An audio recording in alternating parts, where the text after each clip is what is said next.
to play.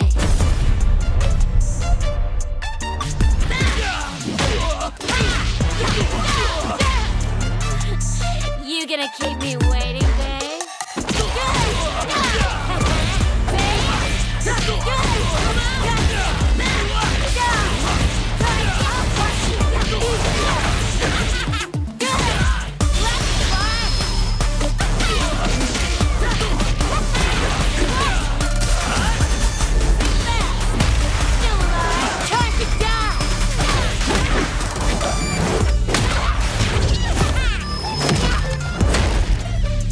Such a lovely face. Stop, kid. You're killing me here. And only one of us is allowed to do the killing.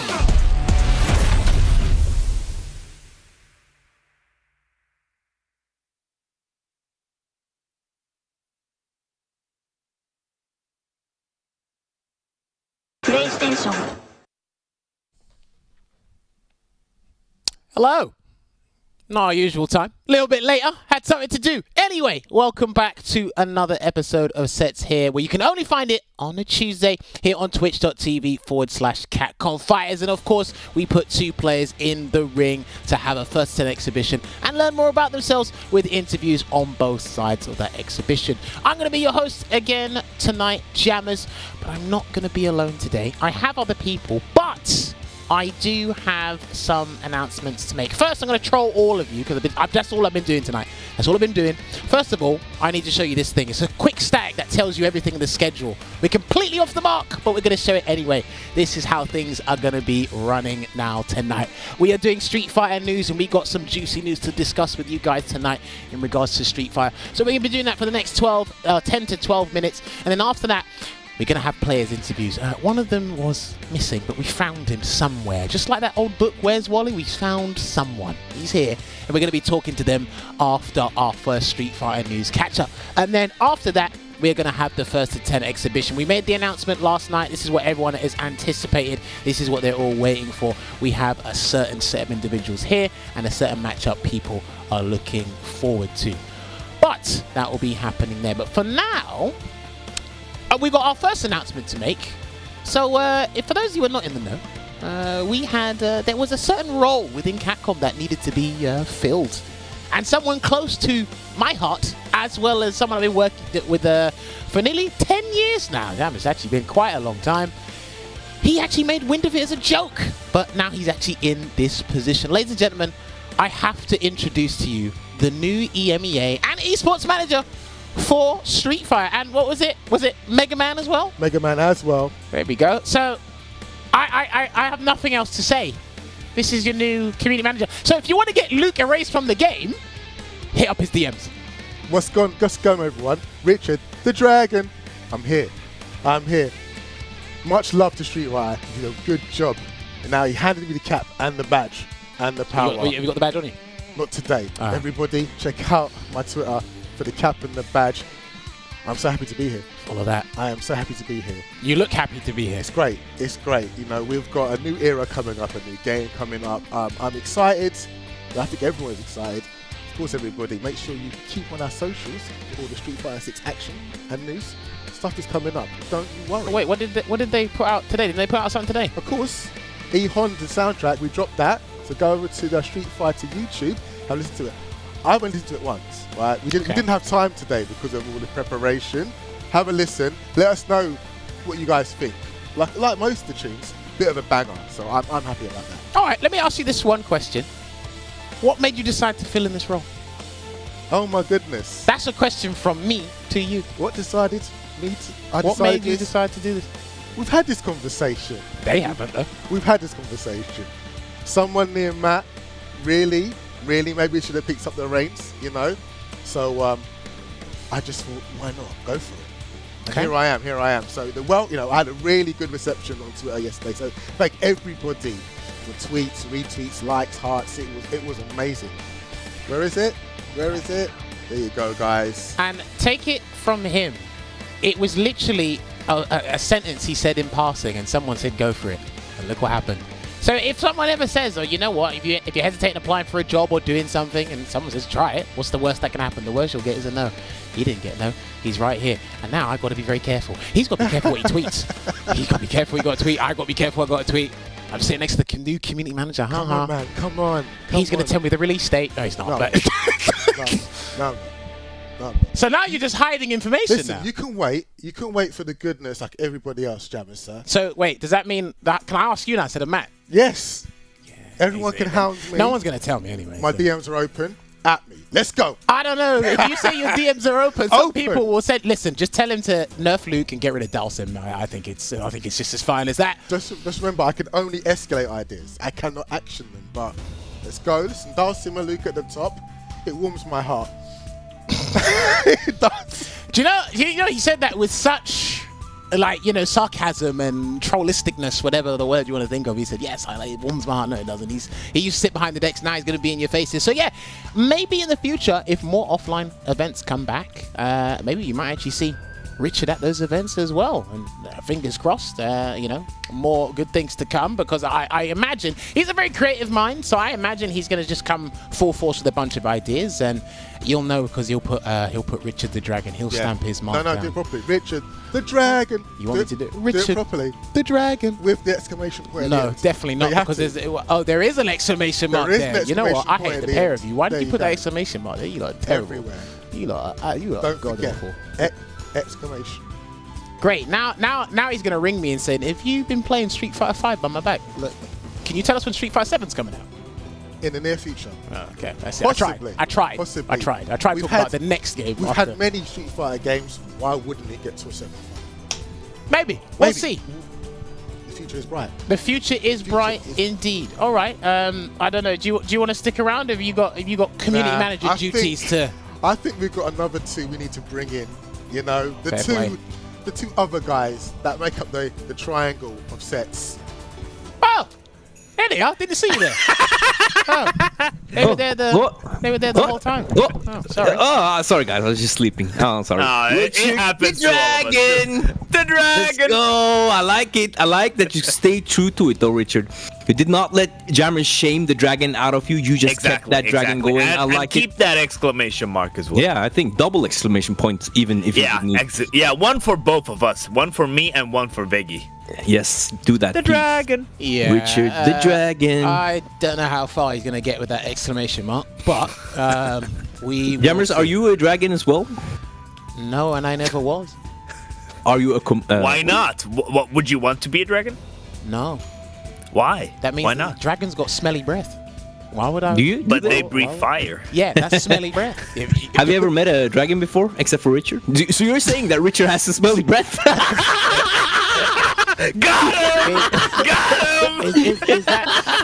Is that what you're implying? Got him! Remember, listen, the community manager's in earshot, so he might just get you two removed off the show for selling his He good might. name. He might, but we did say the dragon with double exclamation. Yeah, and we did the right pronunciation as well. Yeah. The dragon. I didn't say a word. These two are just insinuating certain things, and the community manager is literally in the other room from me. And what was our names again, Ollie? Pain and Panic. And Panic. Yes. I'm Pain. He's Panic. Yeah. He's panicking right now. Yeah, because you snaked him. I'm panicking because you literally snaked him. That's what you did. You snaked your boy. That's what exactly. He's crazy. He's the biggest goblin. Anyway, Veggey, how are you feeling tonight? I'm feeling really good. I've been hyped for hours now, and the hype train is just coming. So I've been ready. I've been pumping. I just took a quick nap while the dragon and you were having your pre-talk. As you could see, I was snoring. I'm sorry for that. I am a big snorer. I do get complaints for that, but it's not something I can do anything about. So you can actually seek help for that. By the way, I'm not gonna do that. I've actually seen a doctor for that. That is impressive. You can ask me anything, and you'll just slide in my DMs, and we'll talk about it. Did the snoring stop after you went to the doctor? No, I haven't furthered my advances on that, but I did see a doctor on it. You made that sound incredibly sus. Furthered my advances? What? Yeah, because I need to do certain things, but Can Anyway, I just? Yeah, never mind. Olvaha, dragon. what about you? How are you feeling tonight? I've also been very excited for the last few hours, and I can't wait to get this started because this is definitely one of those matchups where you don't have the privilege of watching that too often. But I do have to say on my part that here in Finland we have a pair of fantastic players, Valix and VTV, and I have had the pleasure of seeing this matchup on a high level. So I'm really excited to see how they're gonna do that with this pair of players. Well, He excites. we've been alluding to it. It was announced on Capcom Fighters social media last night, us at SFL EU. But we're going to roll the fight card now so the people know this is what they're in anticipation for. This is what a lot of tweets came out about. But ladies and gentlemen, this is what tonight's exhibition is going to be. Thank you very much for waiting and joining us tonight. But it will be ChrisCCH on the left, returning to the show for a second time, as you can see. But he's going up against none other than one of the best Blanka players around, one of the most knowledgeable, if not the most knowledgeable Blanka player around in Wolfgang. We got these guys in the Discord call. They are waiting. We're going to have a chat with them, and don't worry, we are going to ask them several questions about certain things regarding their characters, their status in Street Fighter, and more as well. But yes, as Olvaha was saying before, we don't really have the privilege of watching this matchup. We have the privilege of watching Luke. That's kind of just forced in our faces. We just don't get to watch Blanka on a high level. Blanka has a negative stigma, and he's had that for over 20 years now, and it's not going to go anywhere, unfortunately. Don't care what the player is, don't care what the game is. However, it doesn't hurt to... Oh, I thought you were looking in the mirror. It doesn't hurt I kind of am, but... It doesn't hurt to actually delve deeper into the mind of a Blanka player to find out, why they play the character, what gravitates towards them, stuff like that. It can be trolly questions, it can be serious questions, but you know what? It's going to be fine either way, because I'm actually curious, because I know Wolfgang actually, similar to a lot of commentators, Wolfgang actually goes around a lot of streams and watches a lot of people, not just from Europe or the US. I think he just goes around and just chills, he tries to interact with the streamer and do that as well. So it'd be great to hear his thoughts about certain things regarding the FGC. ChrisCCH obviously having a fantastic time at SFL with Team CLG, and he's been doing a lot of stuff with the improvement of his gameplay and character in recent times. So we're going to have updated questions for Chris, as well as just learn more about Wolfgang as well. I mean, Veggey, I imagine they're going to stick with Blanka versus Luke the whole way, right? I would think so. I mean, ChrisCCH is a player of many characters, so should he be losing, you never know if he will go for a better matchup or a matchup that he thinks you might not know. But I think Wolfgang is going to be sticking to his guns, because that is kind of his thing in this game. It's the Blanka. Okay, fair. And Olvaha, from what you've seen before, was it one-sided or was it pretty close, Blanka versus Luke? Obviously, the players I've been watching, they have played for so many times against each other. It can go either way in the tournament, especially in a best of 3 format. But I did talk to VTV because I wanted his opinion specifically on this matchup. So shout outs to VTV for giving me some background information and some of his thoughts about the matchup. So I'm gonna be probably speaking about them when the set actually begins. But I'm especially interested in what Wolfgang is gonna go with the V system loadout, and is it going to differ from VTV's, for example? So it's gonna be interesting. No, fair play indeed. But yes, obviously, once again, we got to congratulate our new community manager, Rich the Dragon. I'm not gonna do your little Dragon. Why, really? Rich Veggey, can we Dragon. the Dragon? The Dragon. Okay. Le Dragon. You can keep that up and say that 100 times a day without getting tired of it. You can go and do that. Easily. We're both singers. Yeah. That You is underestimate true. That is us. actually true. No, I do. Yeah. My apologies. I actually do underestimate the pair of you when it comes to singing. I don't want to fight either of you two in karaoke because I actually might lose. But yeah. I'm guessing on Will though, Jammerz. I mean, we could do a challenge if you want to. Fair, So fair. I'm down for that. Fantastic, I'm down. Cool. No, I have no qualms of Veggey just completely beating me in karaoke. That's something he does in the stream for free. You don't need to throw down there. I just lost by default.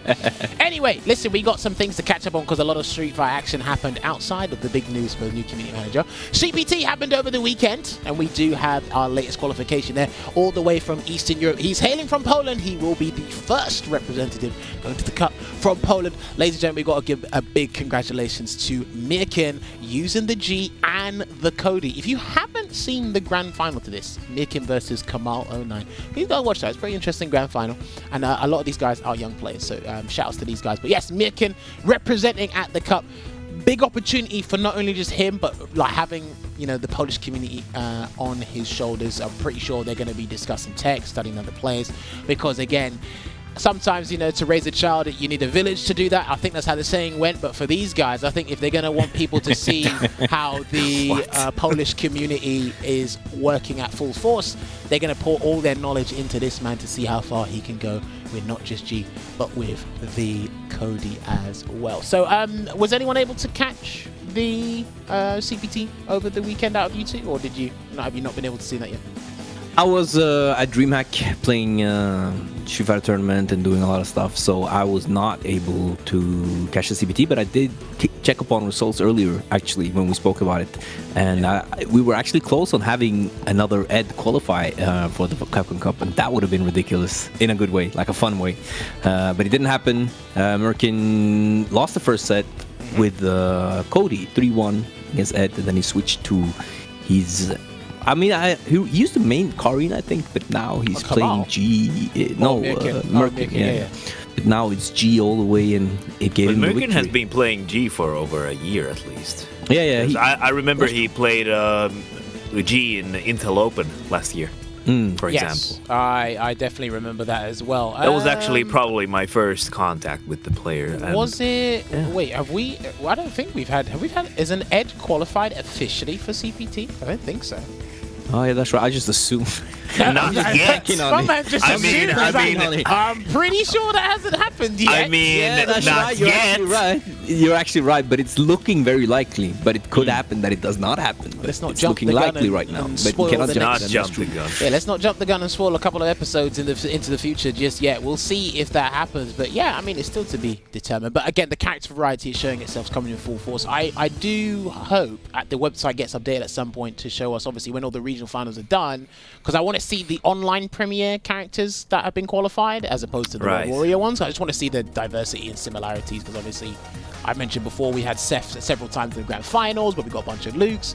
Is it going to be a mirror image from the World Warrior side? Is it going to be a lot more diverse? If you guys catch my drift in that regard. But yeah, it was not only the CPT Premier Online event for Eastern Europe that happened as well. These guys did the business once again over the weekend. Their 5th and final ranking for the World Warrior Nordic Baltic region has finished. Olvaha, well done with the commentary side of things. Thanks. We were working with Rinj. Yes. Rinj, and that was actually our first time working together, so shout outs to Rinj once again. He was fantastic to work with, and what a bracket it was. If you haven't watched this, please go back and watch this, because there were so many exciting moments around the whole bracket. A lot of upsets, some runbacks, and just a fantastic variety in characters that were used. Yeah, it seems like it as well. And we got to give big congrats big congrats to winning. We had him on the show not that long ago. Exactly. And lo and behold, he goes and wins the final Nordic Baltic region. This is what the top 8 was looking like here. Wayne first, Yonzai second, Malmes third, Rickmeister fourth, Freyon, hope I pronounced that right. Is that how you pronounce it, Olvaha? Yeah, that's Freyon. Freyon, good. Shout out to Freyon for getting 5th, joint 5th with Kenzai, and then Riekemans, Barnett and Fang getting the joint 7th. But that was the 5th and final one. But then if we look at the final 8 for the regional finals for the Nordic Baltic region, well, look at that. There's that gluttonous British person taking top spot. The character or the player? Well, both. You can take it how you will. Anyway, Veggey sits pretty at the top with 151 points. He is first seed. If I am not mistaken, Veggey, are you going up against Taco first? Is that how he's doing it? I think it's going 1-2. No, 1-8. 2-7, yes. 3-6, 4-5. Oh, right. That's how I think. So, all right. So let me just tell you something funny. I was at DreamHack, right? So I had to enter the World Warrior from DreamHack after a whole day of being on a stand and doing all kinds of stuff. So doing your job, basically. Yeah, basically. And then when it came to playing, I did not have a good performance. I mean, I had great performance the 4 earlier, as you can see by the points. Right. But This one, I just lost my 2 first games straight up. But I got 1 point. And if I had not done that, if I had not entered because I was in DreamHack, I would have had a shared first place with Rieke Mansbana. And I think since he has had a higher, I don't know how that would work, how the tiebreaker would work, but he would win the tiebreaker, at least in my opinion, based on like the scores we've had in the World Warriors. So first I was really salty that I entered because I feel like I couldn't perform, but then I was extremely satisfied and happy when I see how the final 8 turned out.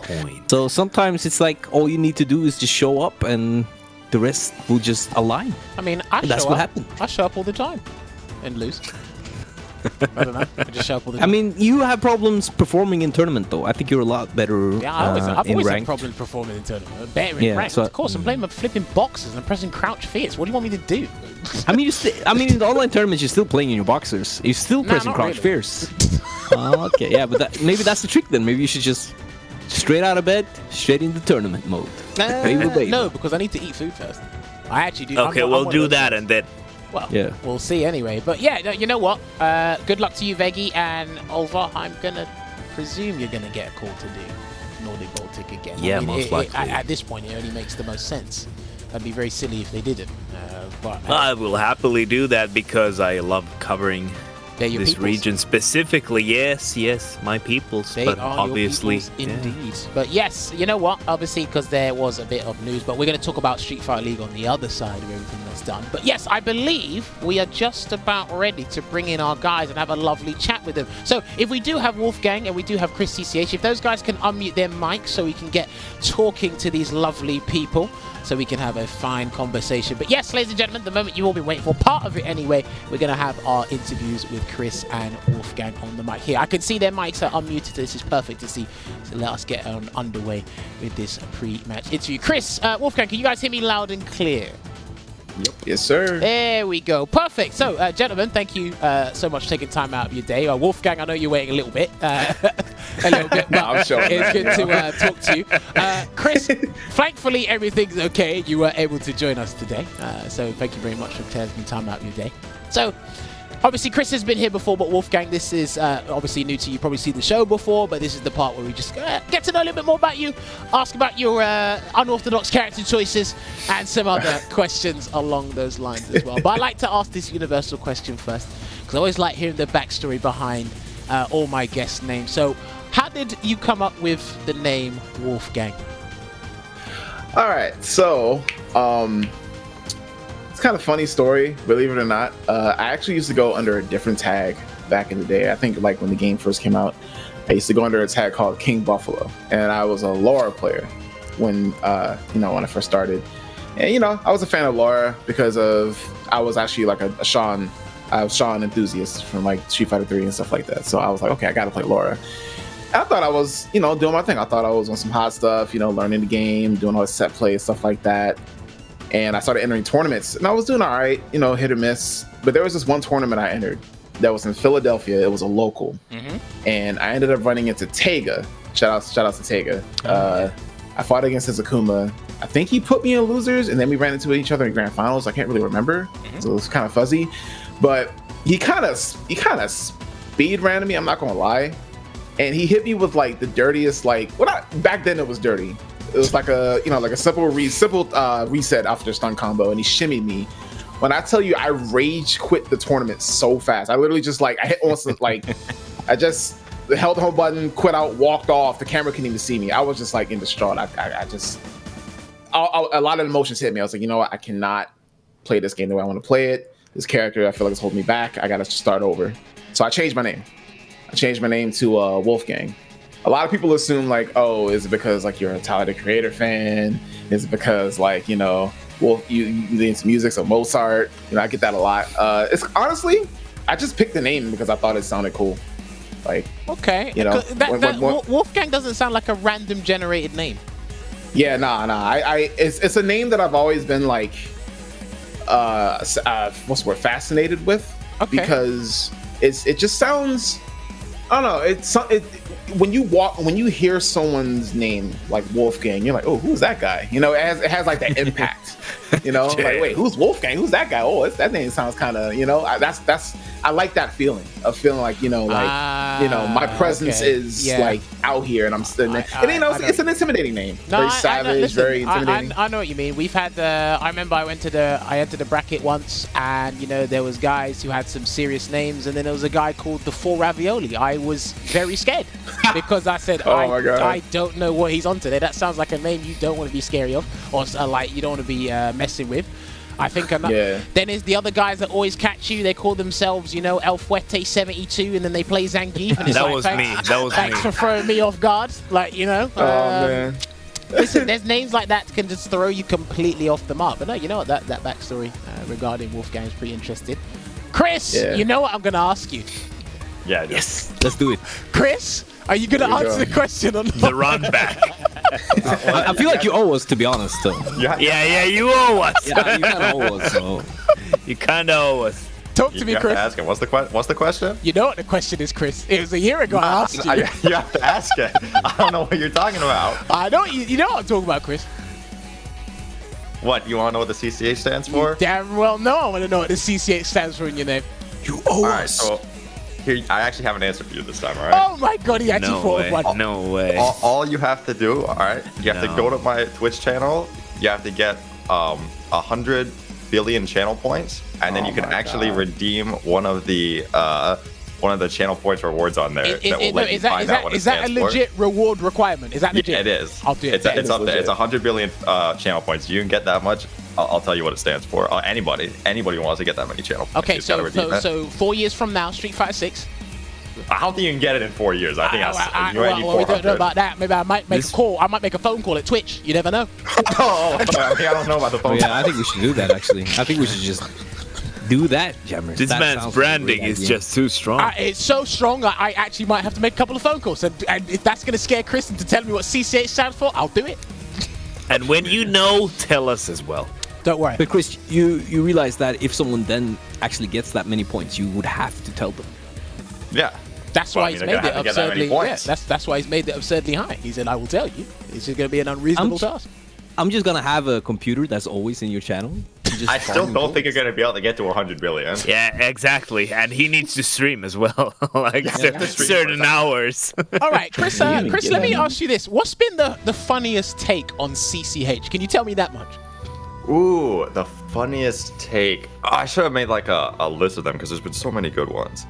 You should be doing that already, because if it's a name you've kept mysterious for this long, I think there should be a list, because I imagine people just go, CCH stands for this, the CCH stands for this. It's like, well, they're well off the mark, but that sounds funny anyway. I'll take that one. Somebody asked if it's the noise a penguin makes, and I like that one. I think the first guess I ever heard though was someone asked me if it stands for Crush Counter Hero. Like what Seattle local. I think pretty sure that was the first official first guess for what the CCH stands for. Okay. Was that after you crushed him a lot in tournament? I don't think we'd even played in tournament that. No, wait, I don't think we had played in tournament. But I didn't land that many crush counters. I was playing Guile at that time. He doesn't really have that many crush counters. I mean, he's got back fist, forward fist, crouch fist. A lot. three crush counters is a fair bit, you know. Some characters, Poison only has one, you know. I'm just saying. Oh man, it can happen like that. But he only has one hurt box as well. Yeah, sorry. Continue. Yeah, let's not talk about your character now. Anyway, right. Let me go and ask Chris this next question. So, Chris, obviously, the last time we spoke, it was me, you, Veggey, and Morty. Damn, this was a really long time ago. You were. No, it wasn't me. Yeah, you were here. You were here with us. No. Yeah, I don't think Veggey was here. Oh, was it not? It was me. No, it was Olvaha. It was his first episode. Oh, no, my second. Yes, you're right. Damn, it's that long ago. I cannot even remember. But yes, I got you. It's been over. Yeah, you got me, bro. But yes, it's been over a year. Chris, you're with Team UIU now, but now you're with Team Solo Mid. Is that correct? Yep. You mind telling me how that came around? Because I think you just got sponsored with them just before Evo. Is that right? Yeah, that's not a coincidence. It was pretty much just like TSM sent me a message just shortly before Evo saying that they wanted to get a player specifically so they'd have some representation at Evo, because of course as far as like TSM's fighting game department goes, it's just me, Leffen, and Tweak. And so Leffen does play Strive, but they wanted someone that like primarily plays fighting games since there wasn't going to be any Smash at Evo that year. So I guess I was just the the name that they were looking at. So I got in a call with them, and then they decided to sponsor me for Evo and beyond. So it's kind of just very fortunate timing. You did deliver though at Evo with that top 8. That was a great. I don't think I did. Well, I didn't make top 8. He got 9th. Oh wait, no, sorry. Oh my. Yeah, I think I actually anti-delivered. Yeah, but still though, that counts as top 8 when it's Evo. Well, look, it's a very big deal. But sorry, Chris, you want to say something? Talk to me, Chris. Oh, I just said no. Oh, okay. I thought you were going to say no into something else, but no. Obviously, now I hear, because I think the same thing happened with Brian and CLG. There are more teams wanting to get into the fighting game space. If you can't divulge too much, that's completely fine. Does TSM just want to do like more content creation, similar to like Panda Global, or they just want a fighting game player representing, so they see them competing at the highest level and obviously represent at the cup? But I mean, anything regarding that? I feel like TSM is more just on the side of like competing than content creating per se. TSM just kind of wants to win. So as far as content creation, probably not like to the same extent of CLG. Like when CLG picked up their players, they were very clearly picking up people for both competition and like heavy content creation. But yeah, I think the timing's no coincidence. I'm sure a lot of teams are getting involved in Street Fighter 5 right now to prepare for Street Fighter 6. Because you're seeing teams like CLG and TSM get involved now, this late in Street Fighter 5. I think that's kind of getting involved with the FGC now, so you're ready for Street Fighter 6 is what I would kind of guess. Yeah, but Chris, let me pose a very random question to you. Do you really think it's a good time though? Because let me use Ending Walker as an example. Ending Walker is probably one of the best players at Street Fighter 5 in the world right now, and let's say people were trying to knock on his door to sponsor him. Let's say he gets sponsored now and he doesn't deliver in 6, like early in 6. Doesn't that mean like your contracts just slashed immediately because you're not performing the same way you were in 5? Aren't any of you guys worried about that? That you're being picked up now but you might not perform in the next game? I mean, I guess I'm kind of worried about it personally, but from like an org perspective, I think it's like a good time to pick up players, because that's just the risk you take. You pick up players who you think have a lot of potential, and then if they do well in Street Fighter 6, then your bet paid off and you get a lot of representation. And if they don't do well, then when the contract's up, you go and find someone else. But for me, it's not someone that's like terribly worrying for me. I'm just gonna try my best, and if I do well, I do well. If I don't, I don't. No, okay, do you know, I love that answer. I really love that answer, because I like asking. I speak to 1 or 2 players behind the scenes regarding it, but obviously you are recently sponsored, so just wanted to get newly sponsored players' opinion on it. Now, obviously going back to Wolfgang, we've got to talk about this. Blanca, why Blanca? Please, I know you're laughing, but why Blanca? Why have you picked this character? Do you not want friends? Do you not like how he looks in the game? Like, what is it? Talk to me. I'm being real here. This is mano to mano here.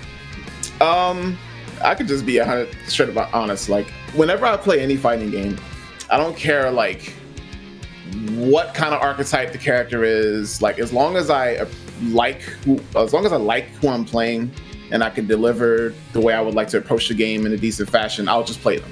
Like, people don't know. People try to guess my Street Fighter 4 main all the time. They're like, oh, who do you play in Street Fighter 4? Blanca? I'm like, no, I was an Oni player. Right? And yeah, like no one would have guessed it. They're like, oh, wait, you play a Shoto? I'm like, yeah, I can play other characters. I just like Blanca a lot in 5 specifically. And I've always liked his design as a character, right? He seems pretty cool aesthetically to me, right? But I am not a loyalist, right? So like if he is not, I don't know. I mean, I don't see myself playing him in future installments of Street Fighter if he's not delivering the same way I would want to. But that's not a bad thing. I can still appreciate him, right? But like, I play him in this game because like he's just really fun. I just like the mobility. I love being able to put myself in spots and be evasive, like bait and switch my opponents, while also still having the same fundamental like vision that other top level players would, because I'm at that level to do that. So it's like, just being able to, and some people say it's like, it's the whole low tier hero thing. It's not, because he's not even low tier. It's just, I really just like his aesthetic as a character, the mobility, where would I place him? I will put him, contrary to popular belief, I will put him in like high mid. Okay, no, I can see that. Now, you said you have a similar or the same fundamental vision as top players. Yeah. This is something I wanted to ask you for a little while now. Do you feel you're slept on as a high level player in general? 100%. Why? Some of it has to do with the character choice. I will say that. A lot of people have like an odd perspective on. Well, I won't say it's odd. I would say the Blanca player base overall probably doesn't deliver in the same way that a lot of other enthusiasts or players in general would like, you know, show or display.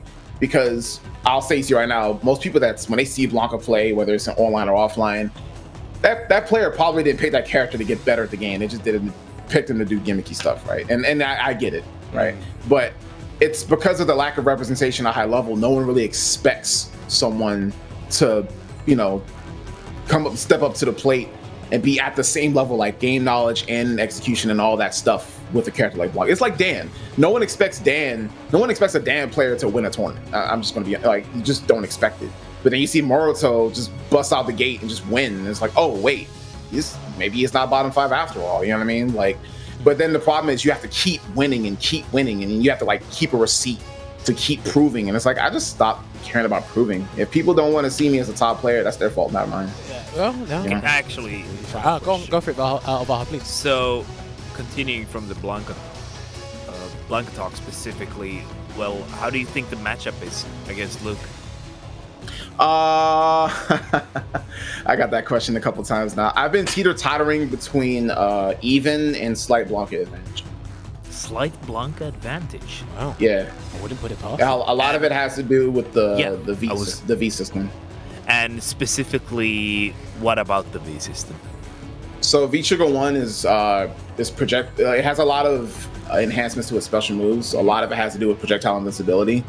I feel like if you take away Luke's fireball, it now you have to like play the ground game with him. You have to like, you know, play sometimes mid range. And if you're not playing mid range with if you're not playing mid range, right, you kind of have an advantage because now he's kind of stripped away of what he's good at full screen, right? You can also cancel your normals into special moves without charge. So you can actually walk in and out and actually play like a normal footsie character would without having to worry, I got to hold back and let him whip first. No, you can initiate and disengage at the same time with that buff. And with V Skill 2, on top of that, like it zones, right? Yeah. So like you can make people, when you use V Skill 2, it's like, okay, yeah, it has a bit of startup, but you can dash cancel to make people either want to chase you down or strip away their own game plan. And now it's like, okay, are you trying to jump my V Skill 2? Or are you trying to like, you know, how are you going to get around it? Because if you jump, I can anti-air. Right. So now it's like the pace can change at any time depending on how you assert it versus whatever player you're playing against. Okay. That's really interesting. No, that is super interesting. Veggey, you got any questions you want to ask these guys? Yeah, now I want to hear like ChrisCCH's perspective on this since we heard it from Wolfgang. So I don't know if it changes, but how do you feel about the match, Chris? I've like never played this matchup, so I've just been laughing it a lot. I don't know who wins. Good luck.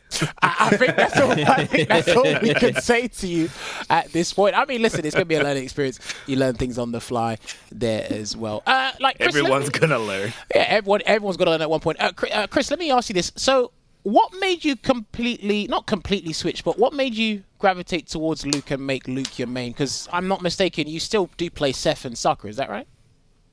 I don't know if I can still call myself a Sakura player, but yeah, I still play Seth. Okay. Go ahead. You go ahead, please. Okay. Pretty much when Luke came out, obviously I play a lot of characters that I think people are aware. So I was trying out Luke, and then I just kept seeing more things that he could do. I was like, wait a second. I was like, what have they done? That's literally what I was thinking the whole time I was in training mode. I think the first thing I saw was like, okay, his crouch medium kick goes really far. It's a good confirm. That's a good sign.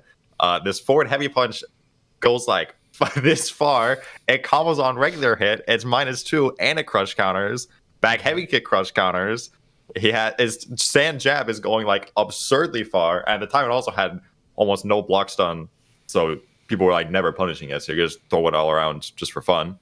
So yeah, basically I was just like, this character is completely unreasonable. And so I was like, well, he's my new main now. I was like, I'm gonna play. I remember thinking I'm gonna play him. I'm gonna see if like maybe there's something I don't understand. He actually has some weaknesses. Oh, another thing I remember thinking is I saw Luke in the trailer with his fireball, and I was like, this fireball has to either be really bad or it has to be broken. And then as soon as I got to playing the character, I realized it's definitely broken. Okay. No. So I just like started playing and I was like, all right, we'll see if there's actually some weaknesses with this character that just aren't clear yet. And then I won like 5 WNFs in a row using only him. So don't worry, this me character's my and main Logan now. remember that. Look. You're like, all right, bet. I was like, I think it's my main now. Then that's. But do you think he's been normalized with the last 2 patches that he's been patched and like weakened? I mean, I wouldn't say normalized because I still think he's like top 2. I do think Dhalsim is better, so I would say he's normalized in the way that he's not like way spoiled. better than the rest of the cast. But yeah, that it's still like pretty considerably better than most characters. But I think when he came out, he was like, I was actually thinking about this a while back. I was trying to think of like which character was the strongest relative to the rest of their cast, like in the respective season. At their strongest point. So season 1, Sean. Season 3, Abigail. Yeah, who was, and who I was think it season has 2? to. Bloody, I can't remember. I think it really has to be Luke, honestly, because I feel like every other season you actually had some debate about who's the best character, but I feel like when Luke came out on release, I feel like he was just like noticeably better than any other character. Like even season 1, Sean, I do agree that he was the best, but like there were a lot of messed up characters in season 1 and season 2. I think Ibuki was maybe the best, but like there's a lot of Do you, attention. let me interject there real quick. Do you think, Champion Edition Seth, do you think he can contest with Luke now? I actually think Akuma was better that season. Gee, good lord. Slightly. I think Seth was definitely like right next to him, but I think Akuma, if not better than Seth, he was right next to him. So I don't think Seth was considerably better. Wow. Okay. No, I like this. I could talk to you about hours about this, about these different versions of the character and whatnot. Now, obviously, Chris, you kind of alluded to it already. You think Luke's top 2, but you think Dhalsim's slightly better. Why do you think Dhalsim is slightly better? I'm gonna take up the entire show if I talk about everything I think about that. Give me one reason. I'll give you a few reasons. All right, he has a Yun dive kick. He has a +2 on block throw bait. He has full screen normals. He has a 1-bar EX V trigger with EX Fireball. He has a +3 media after forward throw mid screen and in the corner. This man's basically doing throw loops. He's gonna do throw. He's gonna do a +3 slide. Then he's gonna do his plus on block throw bait. He's gonna try to throw you again. All right, and then if none of this works, he just go into dive kick back in and then start his pressure all over again. And then once you finally guess right like 20,000 times and get out of his pressure, he's winning again because he wins neutral. So there's actually just 0 weaknesses in the entire character. There's literally no weaknesses. And his defense is good because he's the only character in the entire game that has a meterless option that will beat both throw and shimmy with Gale. It'll beat it, like it won't punish shimmies, but you'll be plus on block and you'll be out of there. And then if on top of that, if he's in the corner and hits you with anything, he's going to teleport and side switch and be immediately out of the corner. And even if he doesn't hit you with anything, if you just space yourself too far out, he's going to throw out his 1-bar EXV trigger and still teleport behind you and be out of the corner again. And you also have to worry about him dive kicking on you at any time in the corner or just doing instant jump back teleport into jump fierce, which is just like for some reason unbeatable. So there's just 0 weaknesses in the entire character. And I'm not done yet. Yeah, no, legit. Let's give it up for ChrisCCH. The most amazing thing about all of that is Chris's voice went higher and higher as he was getting into that Dhalsim conversation. And like this was that's crazy. not enough. Right. So Chris has given me his point and more than some on his point. Wolfgang, who do you think the best character in Street Fighter 5 is right now? Surprise me. So I get that. I get that question a lot too. Personally, if I'm being 100% honest with you, it's clear as day that there is a tier among others that just start they're doing their own thing. However, because I feel like they're so close to how they operate, right? I tend to do my tier list as follows. I don't even do top 5, right? I do top 4. Or I guess ordered. Lately, I'm not trying to do ordered, but I guess ordered. And then numbers 5 through 10, I just let them be whatever. But they're in the same. They're all in the same. Like, well, top 10 is like top 10, right? But numbers 1 through 4, because I order. Everybody else, I just don't order. But like as far as main character, I mean, like best character, it sucks because I'm always thinking between Luke or Dhalsim. It's like, bro, Dhalsim is dumb. V-Shift made him dumber, and then like.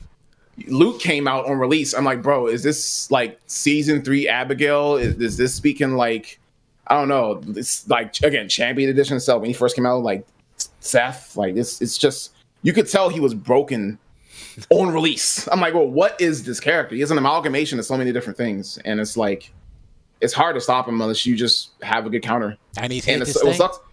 What sucks about it, the worst about it is when you fight against Luke, the only few counters that you fight against him, they take either specialists or true fundamentals. No one out here is going to pick up to fight Luke. No one out here is going to pick up Sim to fight Luke. No one out here is going to be actually using their brain with Ryu. So it's like, and I don't got to talk about Blanca. So yeah,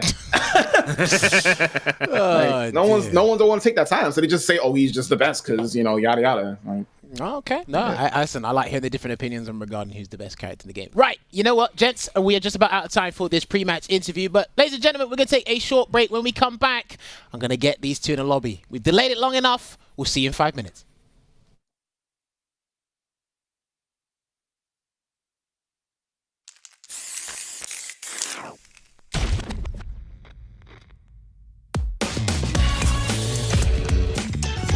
So I've been thinking about strength, man. Strength, might, the power to fight. Is it money, authority, a cool job, a ton of likes? Okay. Let's keep it simple. I want to be strong. Can you believe it? We got self-driving cars. The time's coming, we'll be taking rockets to Mars. And yet you still got folks out there using their fists and bodies to seek strength.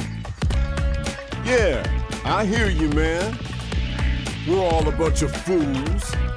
But, if you want to know about strength, you just gotta get to it.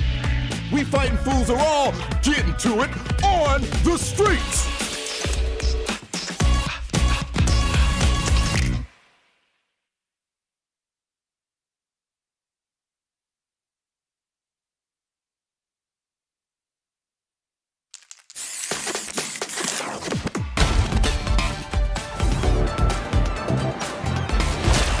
You won't know what hit you.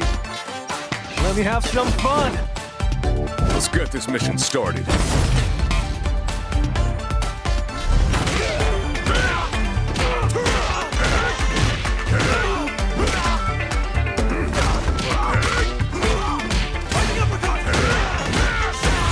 This will be a good fight. Got you in my sights.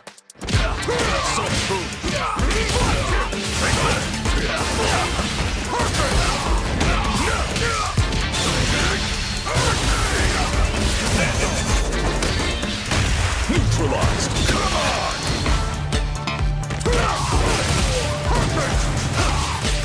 Predictable. Time to end this. Fire. Double. 7. I'm just on another level.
What time is it, Veggey?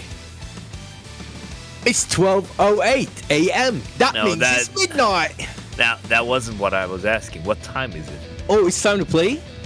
Yeah, Oh, it's time to watch- showtime. It's yeah. showtime. Oh, so I forgot your joke. Oh, I'm You so forgot sorry. the joke, man. I'm so sorry. Oh, that was so good too, because especially since I know the backstory of that joke. It's extra. Yeah, it's a funny joke. It really is. Unfortunately, can't be told here, but it's all good.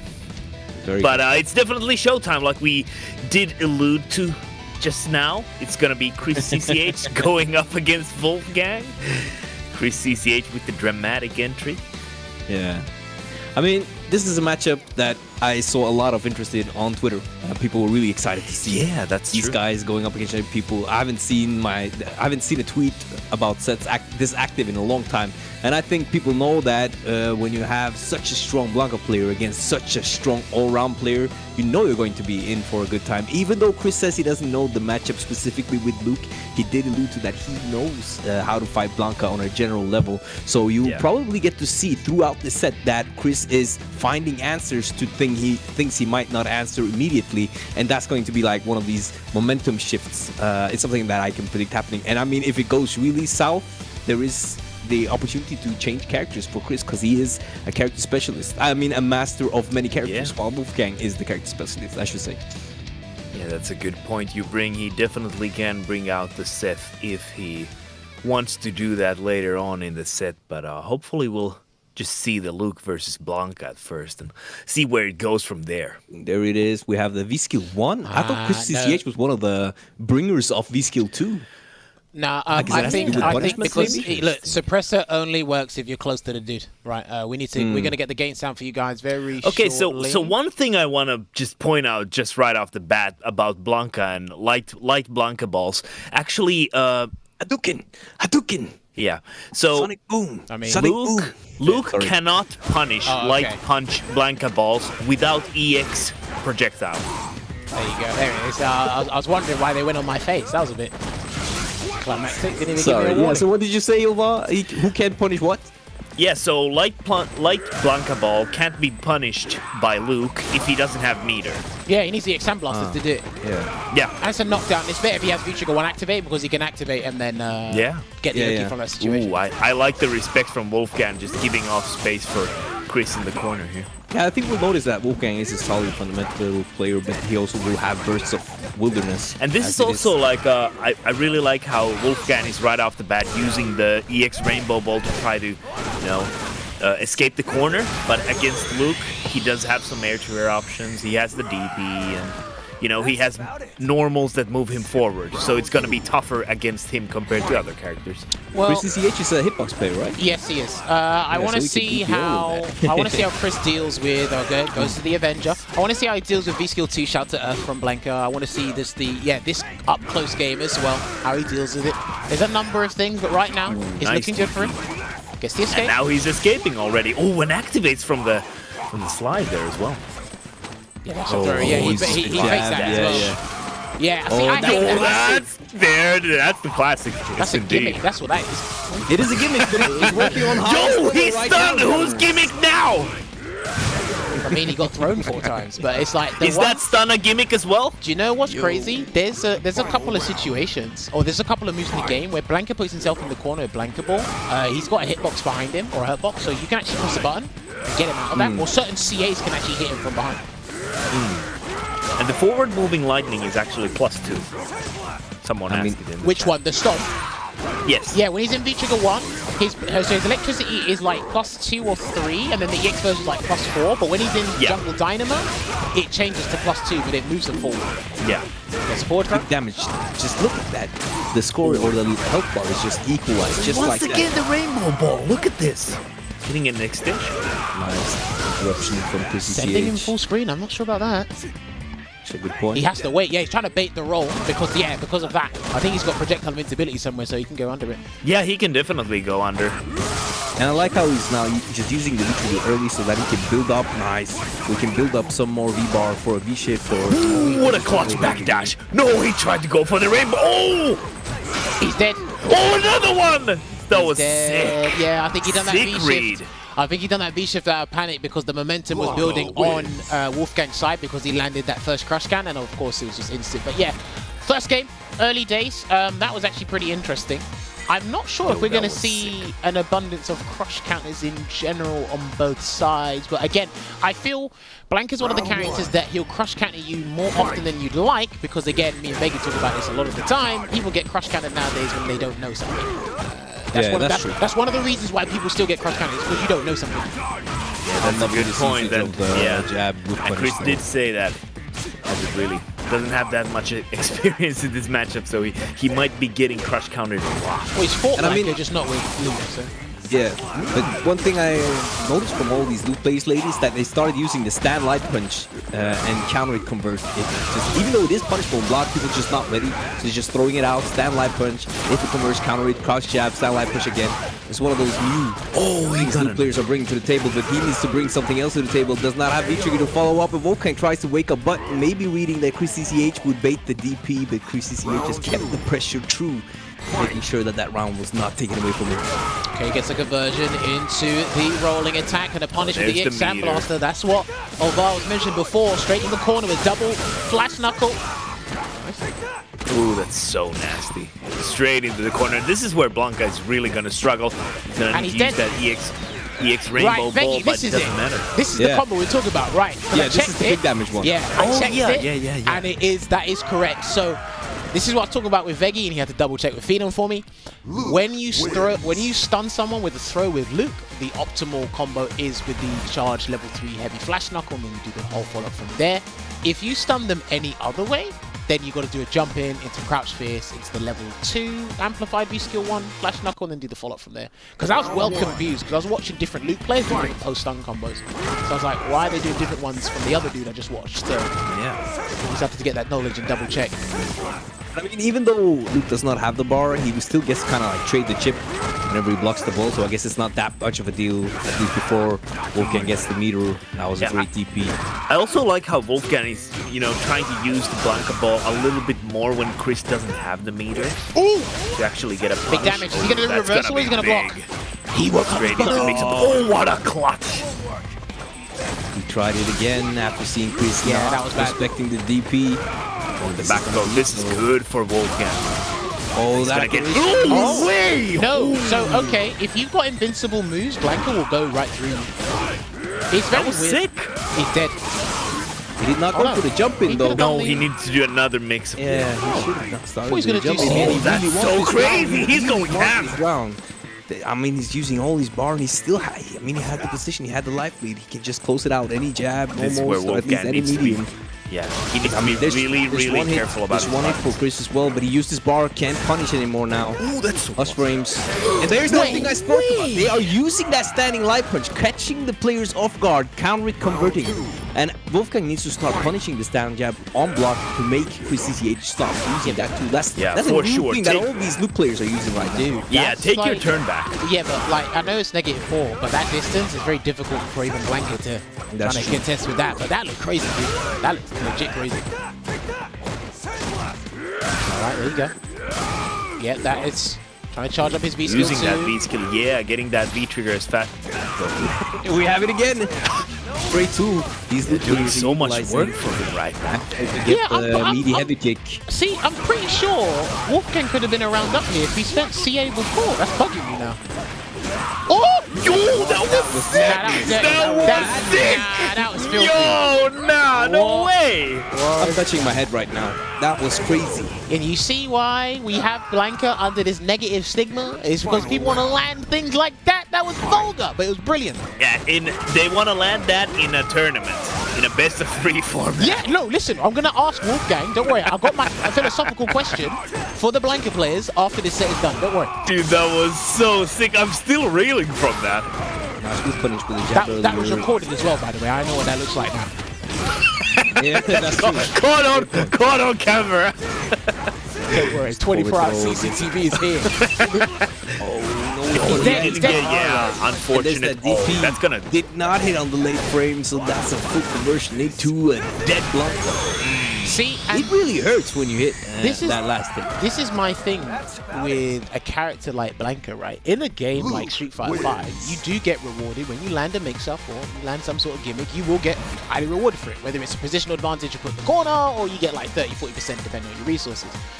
The problem is how many times you have to keep doing those resets and those 50-50s, and therefore Luke just has to hit one button, you know, get the right conversion with the right resource, and you might be dead. So I'm pretty sure Wolfgang's got a plethora of mix-ups in the locker that we still haven't seen. But it will all become null and void if he gets hit by a full conversion into CA once again. And that's he really needs to be careful at the end of the round about his rush down and off. He's not ready to punish that. Not many people are ready to punish every target combo every time. It's hard, because of man. how awkward it is. Look, Yeah, because of how awkward It is hard. I'll Yeah, tell you for something, sure. right? People aren't punishing Luke's target combo, or not that many people. People do not punish Cody's one. When he does the double light and it's -6, no one does that. No one. Yeah. But Yeah, I it wanna looks so point safe. out- That's I want the to point thing. out something really good from ChrisCCH. That he was hit earlier by the fake jab look dash. at them, they're just This waiting. time he was just saw the whiff jab and immediately ready to check. He's seen it once and he's ready the next time, even though it's like 4 games later or 3 And games in in that the fourth game. time of Veggey explaining, no Exactly. one's moved. And I'll tell you what, Dude, they I are want made of listen, stone. I want the stream team in the back to get comfortable. Wolfgang's not going to move. Yo, he did I that. love. Yo, he even Taunt! dude, no way. On Chris' side, that activation combo will be so big if he I gets killed it him with anyway. That Wolfgang was- with that Dude, 30-second late walk-up crouch medium kick. You're not gonna be ready for that. is that what you call guerrilla warfare? Not quite. You'll see it in a minute. All right, tries to cancel, gets the slide. Wow, the raw slide there. And there you have that stand jab conversion again. That new loop tech. Nice whip punish from Chris though. Really on point this round. Where's heck? He's out. No, once again escaping. That's minus. That's yeah. such a good tool. Yeah, Chris needs to be aware of that. Try to counter it as good as possible. Punish. So ready. Ooh, okay. I like that. And the cross cut. Good Dude, rebuttal there this- from Chris. Dude, this V-Trigger one is beefed up. I told let you, me- this let me just trigger's feel- actually let me- decent now. Yeah, I was just gonna say, like, all the Blanca players I know, they were super happy about the V-Trigger 1 changes, so, like, I could definitely see why. And that's a trap. Whoa, that was a was command grab sick! trap. That was a command grab trap. That was actually sick. Is that something you can jab punish like Birdie's slide hop, or do you have to do something else? Does What, anyone know? for Luke? Yeah, like when they do it, instead of jumping, just jabbing, or will it beat the jab? I can't remember if the command grab's meaty, so it will beat the jab, so people just escape. It's probably better to backdash, but you don't think about Yeah. that because you see the grab come in and the jump gives you more of a reward. Yeah. So I actually don't blame him for doing that, but that is a command grab trap because actually a French commentator showed me that 3 years ago. I remember. 3 years ago. He showed me that a very long time ago. That's been kept under the wraps since. Well, listen, blanket players like to hide themselves until the big day. They definitely do. they Nice early light DP to make sure that there's no mix-up with that rainbow ball as it's coming down. Unfortunately, the second time we see a attempted DP get stuffed out by Blanca. Blanca has a great jump here on. Okay, walks away. No Really cross like cut there this from Chris. I spacing think he was from already Wolfgang committed to right the now. jab. but- Oh, yeah, there's nice punish on the rainbow ball. Nice with punish. I love it. Stamina kick. Don't let him get away with it. You know you can Yo, punish it. that's but so uses good. Uses the slowdown from the V-trigger to get the punish. The ground shape roll to get the damage as everything well. is And a working double out. grab. You know that definitely not a true grab, but I mean it is hard to react to. And Blanca's Yeah. got a, what's he got, 17 frame dash, I think? Yeah.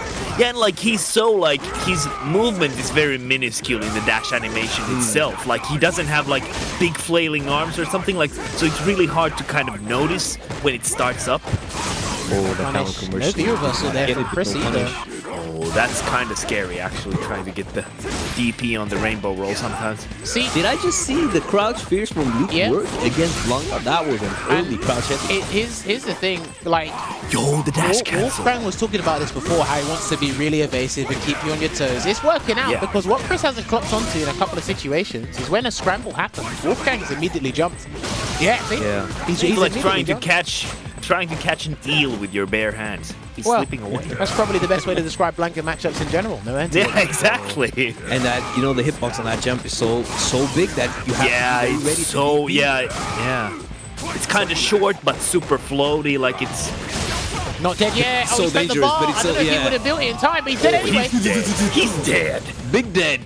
And that's the thing, though. Even though you're fighting against this character that's all over the place, you get that 1-2 conversion with that V-skill 1 loop. Definitely a good pick with that V-skill in this matchup, as you mentioned earlier, Jammerz. No, legit. I think the damage output right now is what's keeping Chris in this fight. I think it's what's keeping Chris in this fight. That's actually a good point. Definitely is. Now he needs to use that Blanca ball. There you go. Just to use that for a moment before Chris gets that meter.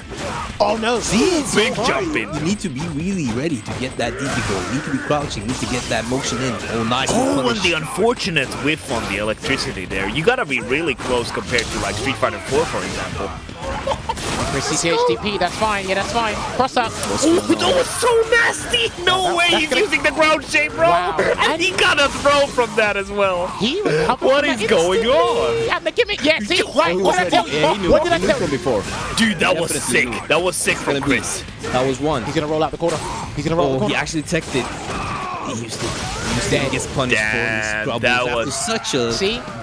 Yeah. I promise you, when you saw Chris jab the EX roll in the corner, I was not lying to you. I promise you can do that. But because how quick it is, and a lot of people think that Blanca's going to stay in front, people just let it go. That is a gimmick. They're spending a bar to kind of back throw you, and then I think the back throw actually puts him in a legitimate situation to get that next meaty throw and then loop it all over again. Yeah, the back throw. But the trap is, if Chris presses that jab and then Wolfgang does micro fierce, he's going to get cross countered.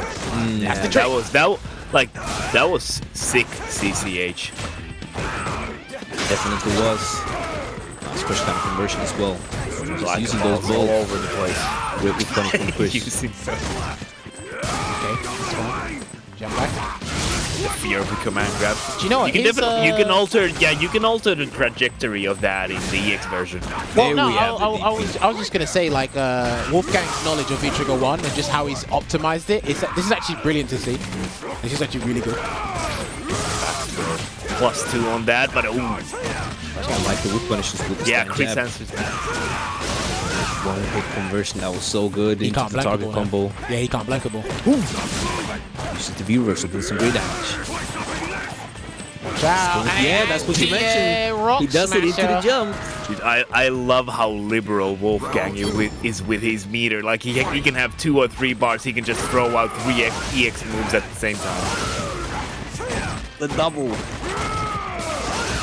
Nice, that's 3 EX bars used in a very short amount of time, but the life is kind of equal. That's definitely a pain point, that EX rainbow though. It's so tricky to try to deal with because you can alter the trajectory of that. Hang on a minute, let's see if he can block this. Yeah, he's gonna air to air instead, so he doesn't because he doesn't want to get crossed up. And that does a lot of damage. He's gonna go crazy. Why does he recover that in the blink of an eye? He just has everything. He just has everything on This deck. character has everything. Oh no, with punish on the stand, medium punch now. Chris gets to live and gets the jump in with punish on that. No conversion. What a bait! Oh no! What a bait! And that's gonna be it. Thermobaric Blaster to close out that next game, taking Chris 4-2 in this set. That was sick. I've got to give credit Nice to bait. Chris because he's been keeping up with this. One thing a lot of people have, and you know, Wolfgang was talking about it before, they see Blanca and they don't really want to give him the live day, so therefore they'll just come up with an excuse. Chris is keeping up with the Wolfgang's movement. Obviously, he's not getting every anti-air, but he's able to, like I said, the damage output is keeping him in the dogfight. But what he's also doing is he's able to do air-to-air, mitigate the amount of damage that Wolfgang's getting off of certain situations. So this is actually really good to see. Now it's slowed down a little bit. Oh, he had the whip punish. Wasn't entirely sure if the frame set ended on the recovery. Nice whip punish again, using those forward more normals. Low. Get Oki off of that. Yeah, nice. Well, here's the thing. You know what's interesting? If Blanca goes for... Oh, let's wait for this. Misses level 2, unfortunately. Yeah, if Blanca goes for nice a... slide. Oh! That might be dead. Oh, that was a good bait from Wolfgang. Could be. Yes, the hit could have converted even further. And that's interesting because Chris had been getting away with a lot of DPs, but one too many, and Wolfgang was finally ready. Chris, on the other hand, baited the first EX DP that ever came from Wolfgang. Oh, that was supposed to be stand medium punch. We got forward medium punch instead. That was unfortunate. Wait for the jump. The hit points. Yeah, he's probably going to wait for the jump shortly. Nice. Trace chip.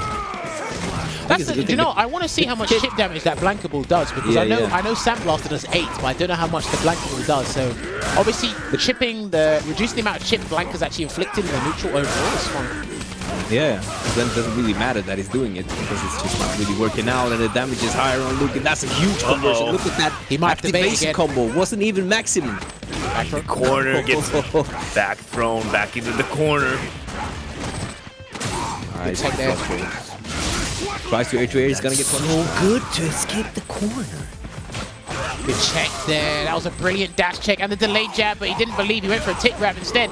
Wolfgang can still win this. Oh, that was huge. That should be it. Big things. Yeah, that should be it. That was crazy. Ouch. That looks like it hurts. Well, yeah. Ground shave Wild rolling. animal. Listen, ground shave rolling has been doing a lot of work, paying dividends there for V-trigger Wolfgang. one, man.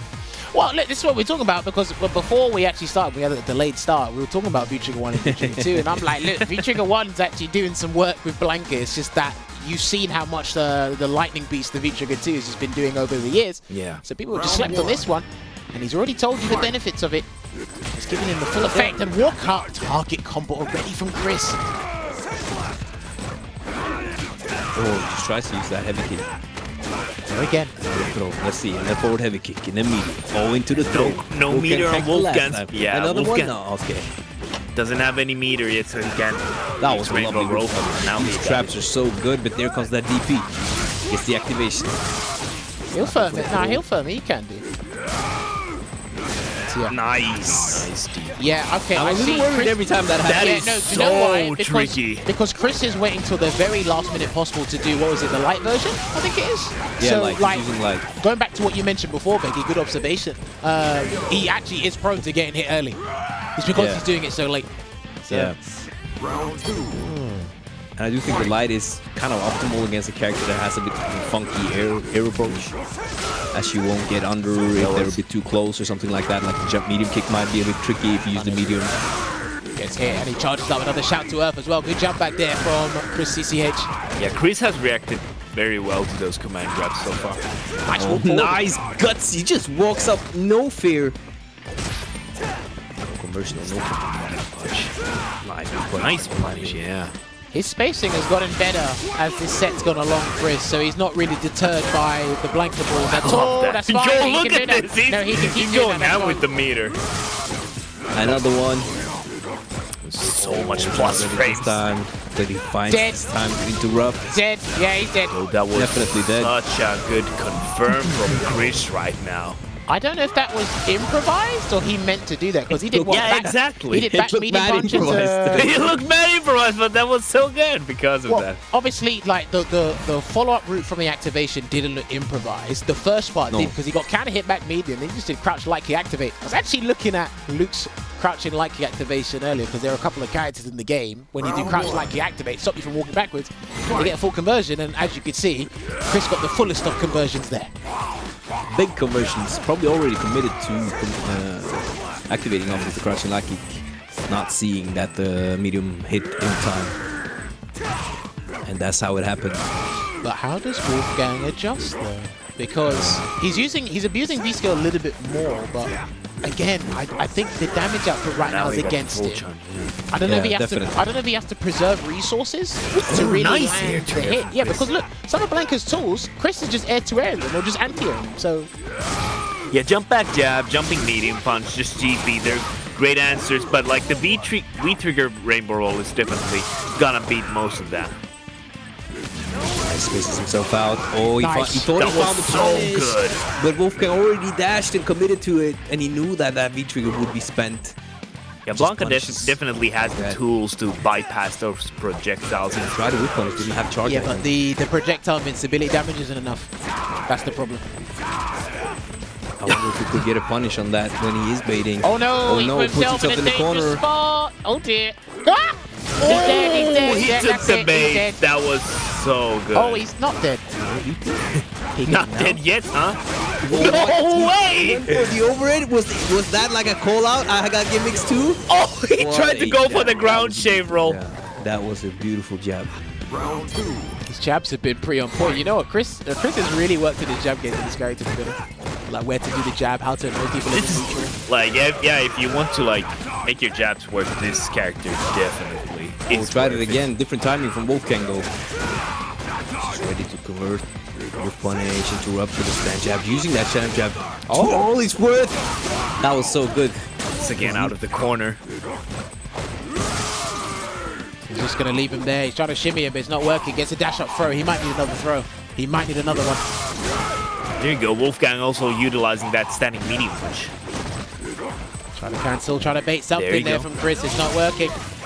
Just activates time roll out, and now he's doing double jabs. This is the second time before he dashes. Chris is waiting for one hit to go to CA. What the count? Oh, wait a minute. He's got to be very careful with his next backwards rolling step if he uses that. Oh, no! Oh, the trade! No way. That was that crazy clutch. Now, that's not easy to do because he has to actually be at the precise spacing and he has to be charging to do that Wolfgang. Yes, they've made crouch immediately easier to whiff punish on the whiff. but it's the charge character here, not emotion. Ooh. Chase him down. Now he's gonna get some fantastic Gogi from that. Yeah. He's good at finding the spacing. And I feel like Chris's one hit confirmed with that crouch jab has been phenomenal in this set. Does not spend the bar because he knows that now anything will kill. Should he find it? Oh, there's the rainbow ball, and he's activating like he's all. He has done several times. You are sitting down again. Almost. I respect the intent, but it's not fast enough. Yeah, it's really hard to do that. I like this. Gimmick. Once again, uses the meter to make the mix-up happen. And that's That the situation. was sick. See, now when you look at it at its, when you look at it at large, right, from an objective standpoint, if he throws you to spend the bar to put him in the corner, catch you off guard to back throw you, and then have a mix-up between a throw or a shimmy attempt, spending the one bar for that entirety is actually not a bad call. If you really think about it.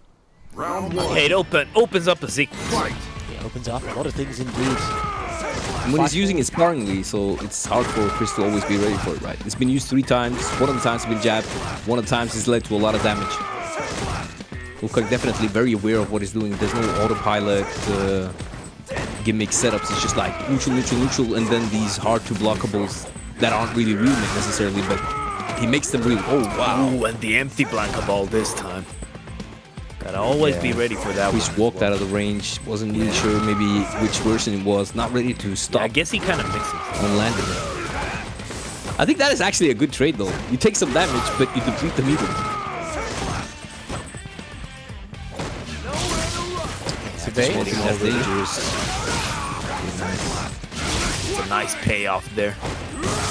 I love that gutsy little walk before waiting. Trying to get something out. Not ready again to cross. It's hard. Nice jump These though. jumpies Gets are out so of good. the corner. It's better to just hold it. Alright, trying to grab him and around Goes the for the reversal came out, but he's got no meter, so the next time Wolfgang gets in, it's going to be trouble. The next time he gets in, he has to block it out. He's in. I love that. It's so good at finding the right moments to interrupt. Just that last You know what? Wolfgang Wolfgang has to do. Yeah, he's dead. Okay. Oh, he definitely buffered that. Nah, I was thinking, jab. I was Got thinking. the heavy one. That was unfortunate. Sorry, Jammerz. No, I was thinking Wolfgang had to do fierce into blankable to CA. That's the only thing he was looking for. He had to get something into CA, otherwise he wasn't going to win that. Oh, gets the crush. Conversion. Oh, that's burrito. Yeah, that's good. He's baiting with the V skill, right? And then he's dashing forward. And the fireball to counter the V skill then gets beaten by that EX command throw hub. Damn, he's ready. He tried to so make it empty. Yeah, he was so I ready. love it. He sees it once and he's ready the next time. That's so that's sick. a sign of a top player. I mean, for somebody who overslept, this is pretty good. Well, you said it. Again, that is absolutely mad. And look at the conversion and the damage. He Find said the counter hit. yeah, The counter hits. Got him. That was a sick setup. So you see those jab interruptions, right? So finally, instead of walking, he's just doing the button into the counter frame trap. Yeah, I think at that point, when your opponent's like, finding has a very good jab timing on defense, similar to Freedom, that's what I'm seeing in this gameplay here. You just either throw them, or you really have to scope out that timing for a huge counter combo. This is a great round though for Chris. Close to kill. I mean, any decent conversion would kill now. Now he can just sit back. Oh, he's just walking the in. He's time not being. giving the full screen. He wants to put him in the corner. Oh, that's such a gutsy V skill too. That was Well, such the a- thing is, Super Come can't get catch me. him because that Super has no range. Yeah, yeah. Oh, no, he wanted to tried to take a confirm risk, that yeah. DP, right? Yeah, he wants to He might do confirm that another one. DP. Yo, this damage though. Hello? Okay, coming back from this. He takes this time. Oh, that's a great punish. With big That's conversions. so a lot of fireballs good. in Wolfgang's face. Dustin But they got ball though. He's got nothing Slow bar. left. He's got nothing left. Just keep. Yeah, Chris just needs to keep. Oh, he almost He's got it now. The punish was. That Didn't kill. No, he didn't get. Wow, everyone's the whiffing overhead. everything but that final hit. Yeah. They can't punish it. No one's punished. Chris finally punishes the blocked overhead. Oh my days, my heart. Oh, is no punish twice or thrice the target combo. Oh, that's so frustrating. Everything went down. Look, man, this He game. even tried to do it. This game's tough. And it's very tense a lot of times, man. My man can't punish an overhead. My other guy can't punish it. Alright, listen. This Oh, we're back in the lobby. crazy. Hold on, let me do. Is this just a breather or are we seeing it? Maybe. Could be It's a a different. longer It could set, be so. a different V skill. Could be a different V trigger. I would like to see the other V trigger for Blanca because that is definitely a potent V trigger. Yes, but It is. V-Shift did tone it down a little bit. yes and no. You have to. First of all, the obvious thing is you have to know the setups first. There are a couple of cross-up course. Blanca balls that people don't know where to V-shift. Some of them catch you standing. It'll cross you up if you're standing. Some catch you when you're crouching. I think other times, similar to when, because we were talking about Chris and V-Trigger 2, Seth, earlier, I think some of them, like, they look like they're going to cross you up, but it doesn't because you're in block stun the whole time, so it acts as a true string anyway. We'll see. Has he done what Veggey said? Yes. He's changed V-Triggers. He's changed I costumes like as it. well. I like it. Which is the one he showed interesting. us setups, he showed us that it's strong, but I think Nah, but he the needs to- continuous pressure you get from the V-Trigger 2 is really, really This good. is- So it's Let interesting me- to see how much more the V-Trigger will count. Let me put it to you this way. He has to bring dirt to a UFC fight. That's what he's got to do. Also, this the season, so he's obviously dressed to the occasion as well. Nice good punish for Chris. Does not want to go for the activation into the longer combo. Just stays there with the bar. Maybe likes to activate on block. Tries too early with air to air.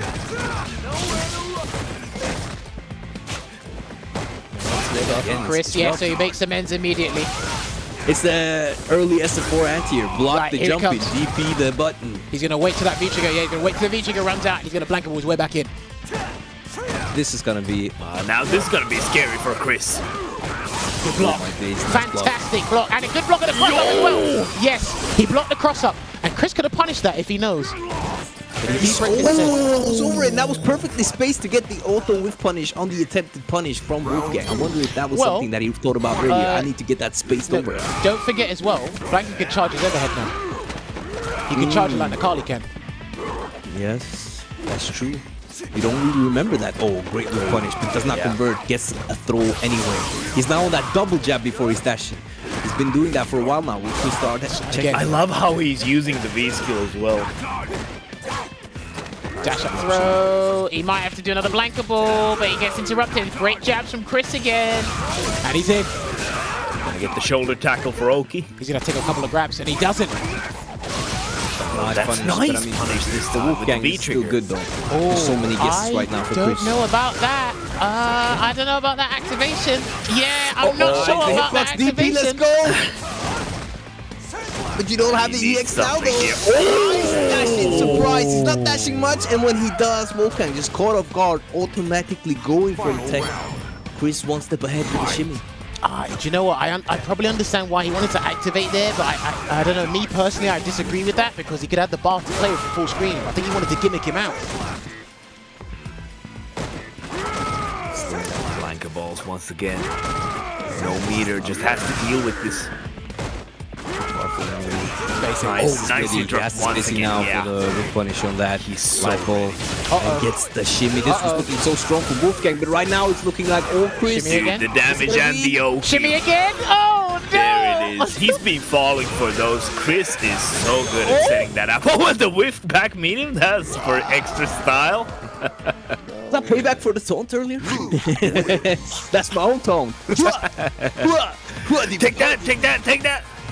Well, right now it is 7-4 to ChrisCCH. Putting on that clinic again. As this, see, this is the thing I've got to ask Wolfgang. I'll note this question down. I'm going to ask him later because it kind of ties into the other question I asked him. But again, for someone, like I said, for somebody who hasn't really played this matchup, I mean, is it the Luke factor? Or is it just Chris's like accumulation of knowledge over the years just playing Street Fighter 5? I guess, and I mean, the matchups might be a little bit similar to some character he has played, right? So he's applying maybe some of these things. Oh, nice conversion, counter it, stand medium punch into the jab target combo. We've seen so much usage of the target combos. Gets the back throw though. Goes down again. Right, if he blocks, he's going to get the cross up. Good block, yeah, he knows it. Yo! And That was so sick! He had the answer. Chris! I'm telling you, no one else in the entire world had that answer. Legit. No, I'm with Veggey. I don't think anyone else had the That was too answer. good. What? I know, I agree with you. I don't think anyone else had the answer. Yeah, for sure. Yeah, that was crazy. that was insane. This is why Chris is one of the best right now. Oh, nice. I think in general it's really interesting to say that Wolfgang thinks this might be even Blanca favored matchup, while someone like BTV told me that he thinks Luke beats Blanca. Yeah, because So much I think interesting. this is a Yeah. battle of endurance. We're seeing it in full effect as to why I wouldn't Yeah. think. He's gone down. Actually seeing Luke's crouch fears work, that is an early organize. It's gonna once again. Nice blocking, but dude, the cross-up finally works out and Last Luke hit. fly. So This good. will fly on this location, baby. There you go, staying in this dogfight. Using that rolling cannon and Blanca's the will fly. omnidirectional.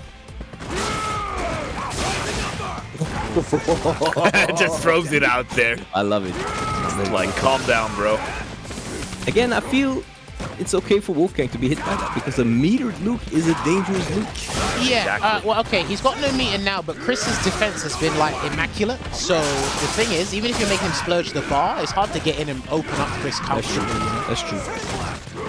Closing in though, V-trigger on both sides. Bait him. Yeah, he tried to bait Chris something. basically have it. Yeah. Oh, big stat For a fierce. good 5 seconds. Interrupts the standing heavy kick this time. Oh, but this time Wolfgang answers comes. back with the normals. Oh, he walked away. walked Yeah, out. he's seen it. He knows it. He's seen it. And the punish as well. And that was greedy on Wolfgang and didn't want to spend any of that bar. Yeah, didn't want to make the Got him. Oh, That big. was a beautiful dash. No convert.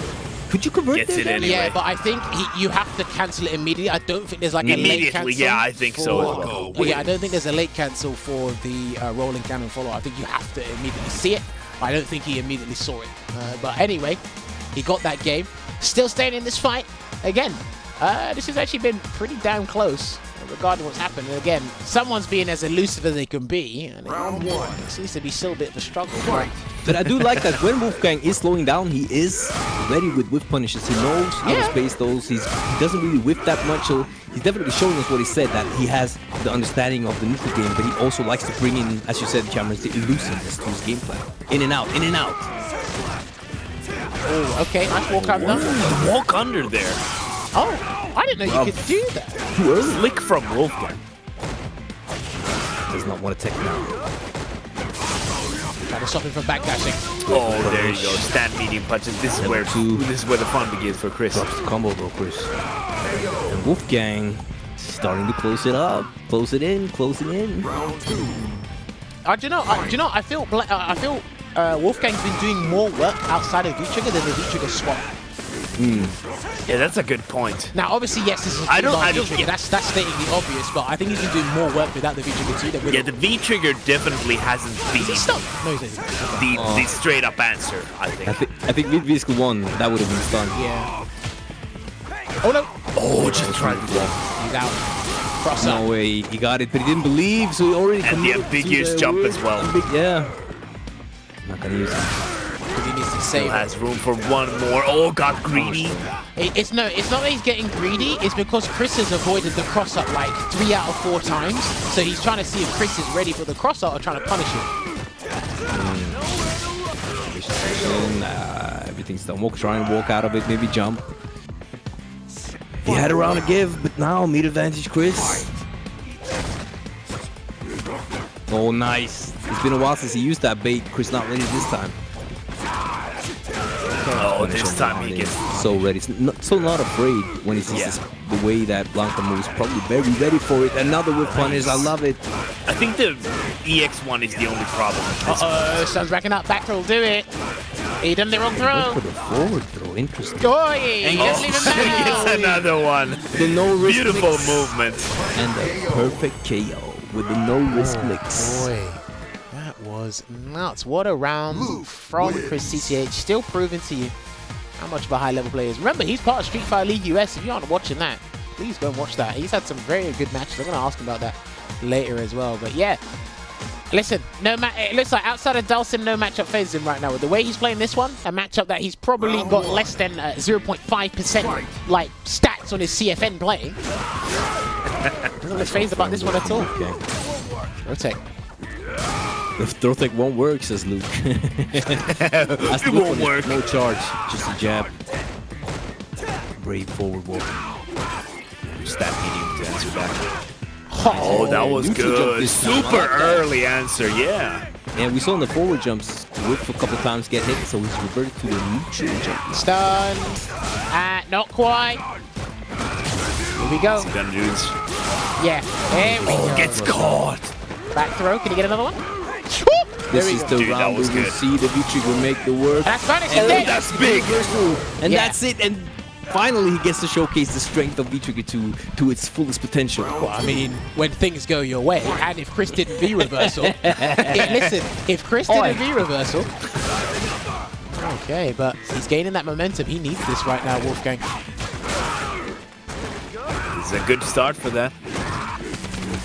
Gonna go Oh, for Chris the is so gutsy. He's just not afraid. He knows that this time is a bait and gets the counter conversion with a jab. That was crazy. Wolfgang with the throw and all, and he's gonna get a big punish. This Just saw the one that got Yeah, unblocked this, before. right. That's This what I doesn't didn't know sound he good. could do. He's done that like multiple times now. again, But goes for I that didn't know you could roundhouse dash setup. do electricity after them being so high for the extra double point. I didn't know that.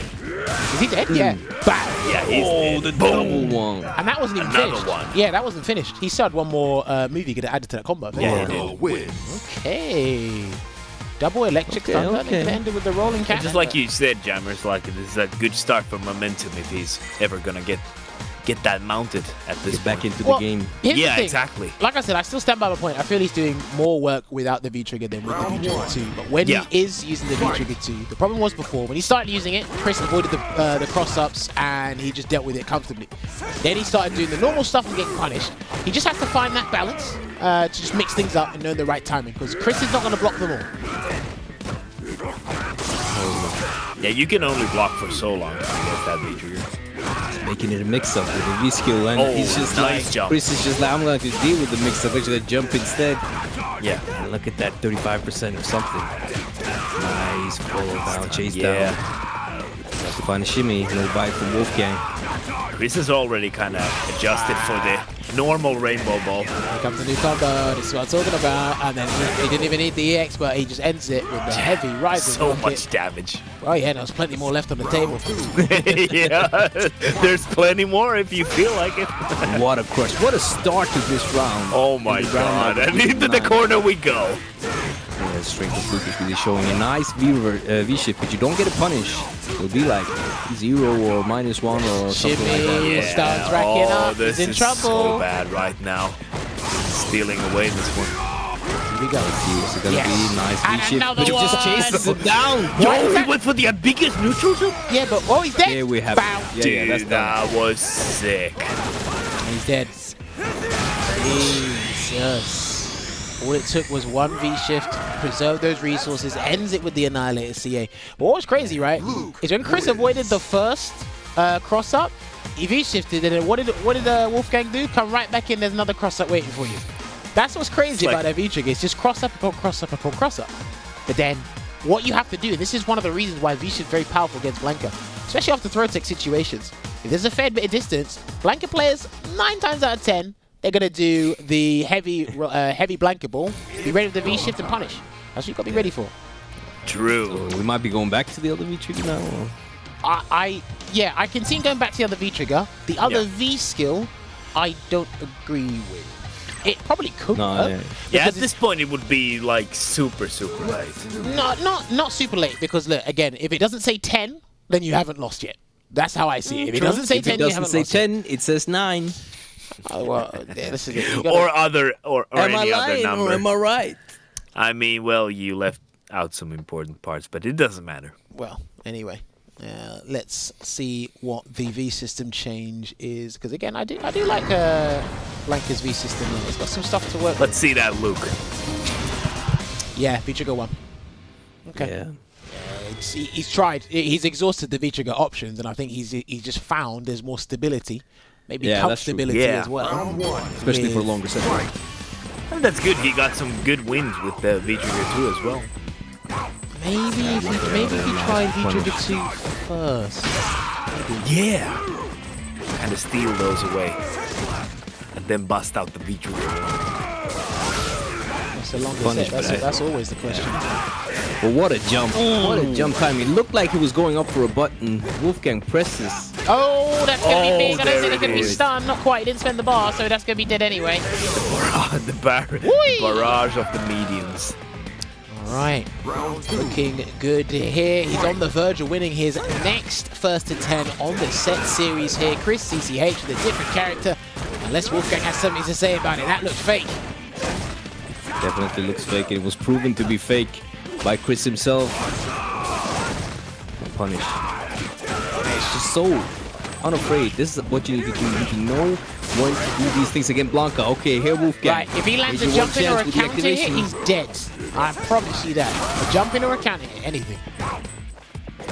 This is it for Wolfgang. He really needs to make it work. oh, He's that's kind what of it for falling it. apart. Looks to be falling apart a little bit. Yes. Yeah, and the sweep even just kind of What's heck? Protect. still has 1, 2, 3. He's got to use a projectile Chance here. invincible move, but he's going to put himself at risk to losing the game. That could have been it. That's it. That's it. Oh, that was so good. And that's it. So brave from Chris. Oh, and the trade. And again, What an answer. he's been on point with that the entire set. And ladies and gentlemen, he takes his second first to 10 on the sets series there. Let me see the GGs in the chat. He said he didn't play this matchup. He overslept. But what he did as well is he came and delivered for you guys on the show. Let me see those GGs. You know what? He was just on point with how to fight Blanca just in general as a character. Well Can we- played to Chris. Well played to Wolfgang as well. But the show isn't done yet because we still need to talk to these guys, delve more into that matchup, hear their notes, ask them some further questions, and then close things out with SF6. So while you guys are saying GG's in the chat, we're going to take our quick 5-minute break because we are due that. And when we come back, we're going to have Wolfgang and ChrisCCH on the other side. See you in a bit.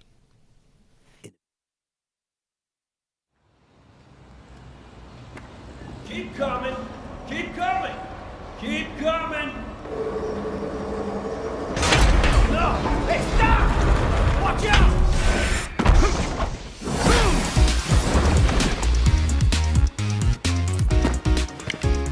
Safety first, bud.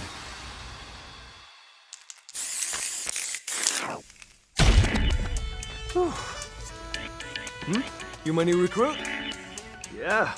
Gotta say, you're photogenic. Again, you can call me Luke. Or just Coach.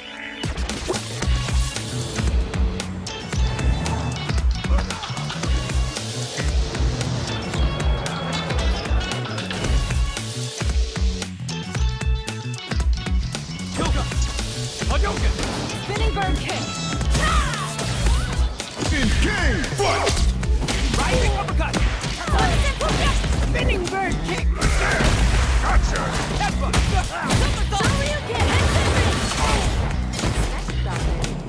Watch this. Sonic boom. Level up! Now then.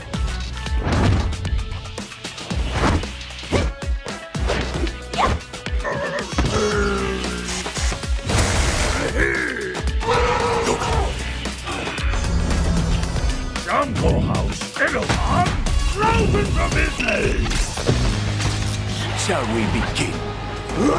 Showtime! Step into the ring! Don't expect me to be a pushover.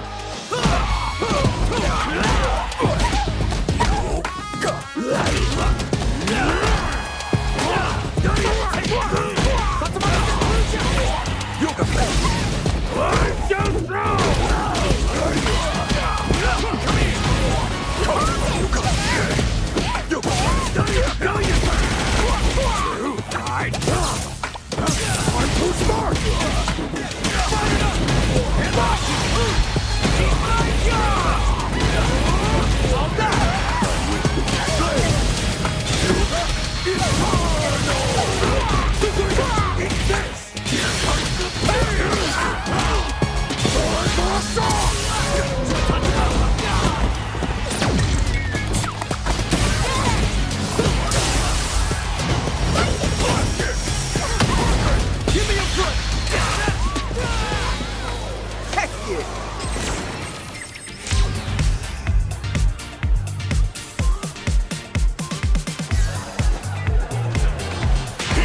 is a new challenger.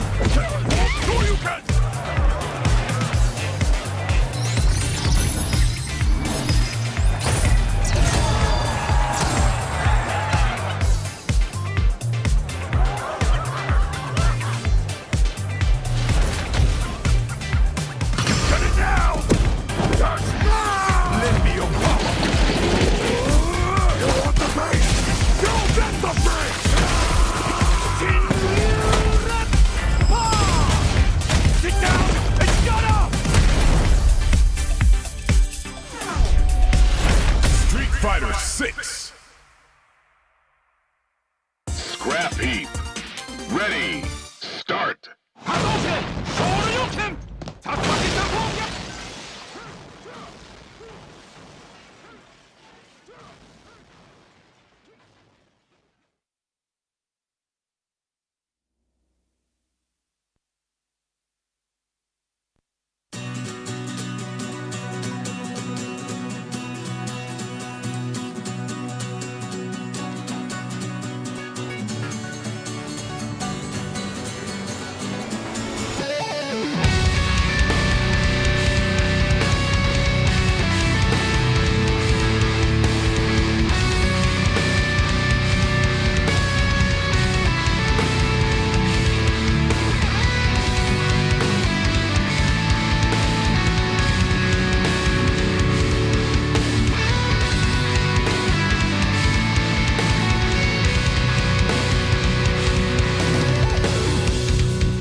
All right, ladies and gentlemen, and welcome back to tonight's episode of Sets featuring ChrisCCH and Wolfgang. If you are just joining us, well, you actually might have had a little bit of leeway because we did have a delayed start, but the scoreline is next to me over there. The set has concluded. No more games. You're going to have to catch it on the archives. Just subscribe to Capcom Fighters on the YouTube channel, or you can subscribe to them or follow them on the Twitch channel we're on right now. So, I would like to say, though, Jammerz. What would you like to say, Veggey? Are you ready? Not really, but go on. Okay, let's go. If they are just joining us now, they are incredibly late. That's all I wanted to say. Is that it? I also want to say one thing. You're not going to reprimand them or no? I want to say one thing. Do better. I don't know. So, we've all gone silent here because somebody wanted to say something and they're not saying it. I wanted to say... Out with it! I want to say that, Chris, you woke up on the right side of the bed. A little late, but you did.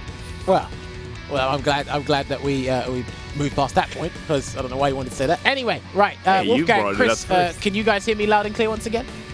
Yes. Yeah, There for we go, sure. perfect. So, Chris, congratulations on winning that. Yeah, it seems that someone who doesn't really play this match or play it at all seems to be just fine in regards to that. But you gotta talk to me about this. What's your general game plan going into the Blanca matchup, Chris? Talk to me about that. Yeah, I mean, probably the biggest thing is trying to figure out how to get around the V-Skill 2, which I think I didn't do very well overall. Actually, right after the set finished, Samurai messaged me and said, good job, and then told me that I should use forward heavy punch against the V-Skill 2, so maybe that's what I'm supposed to do. I don't know. I was planning on just kind of like using Fireball, and then if I had a good readout, I would jump it. And then other than that, I kind of just wait for him to come to me. The main thing I was laughing was how to whip punish a lot of his buttons, and it was like surprisingly difficult. So I was trying to move around a lot so I could whip punish stuff with like walk up, stand light punch.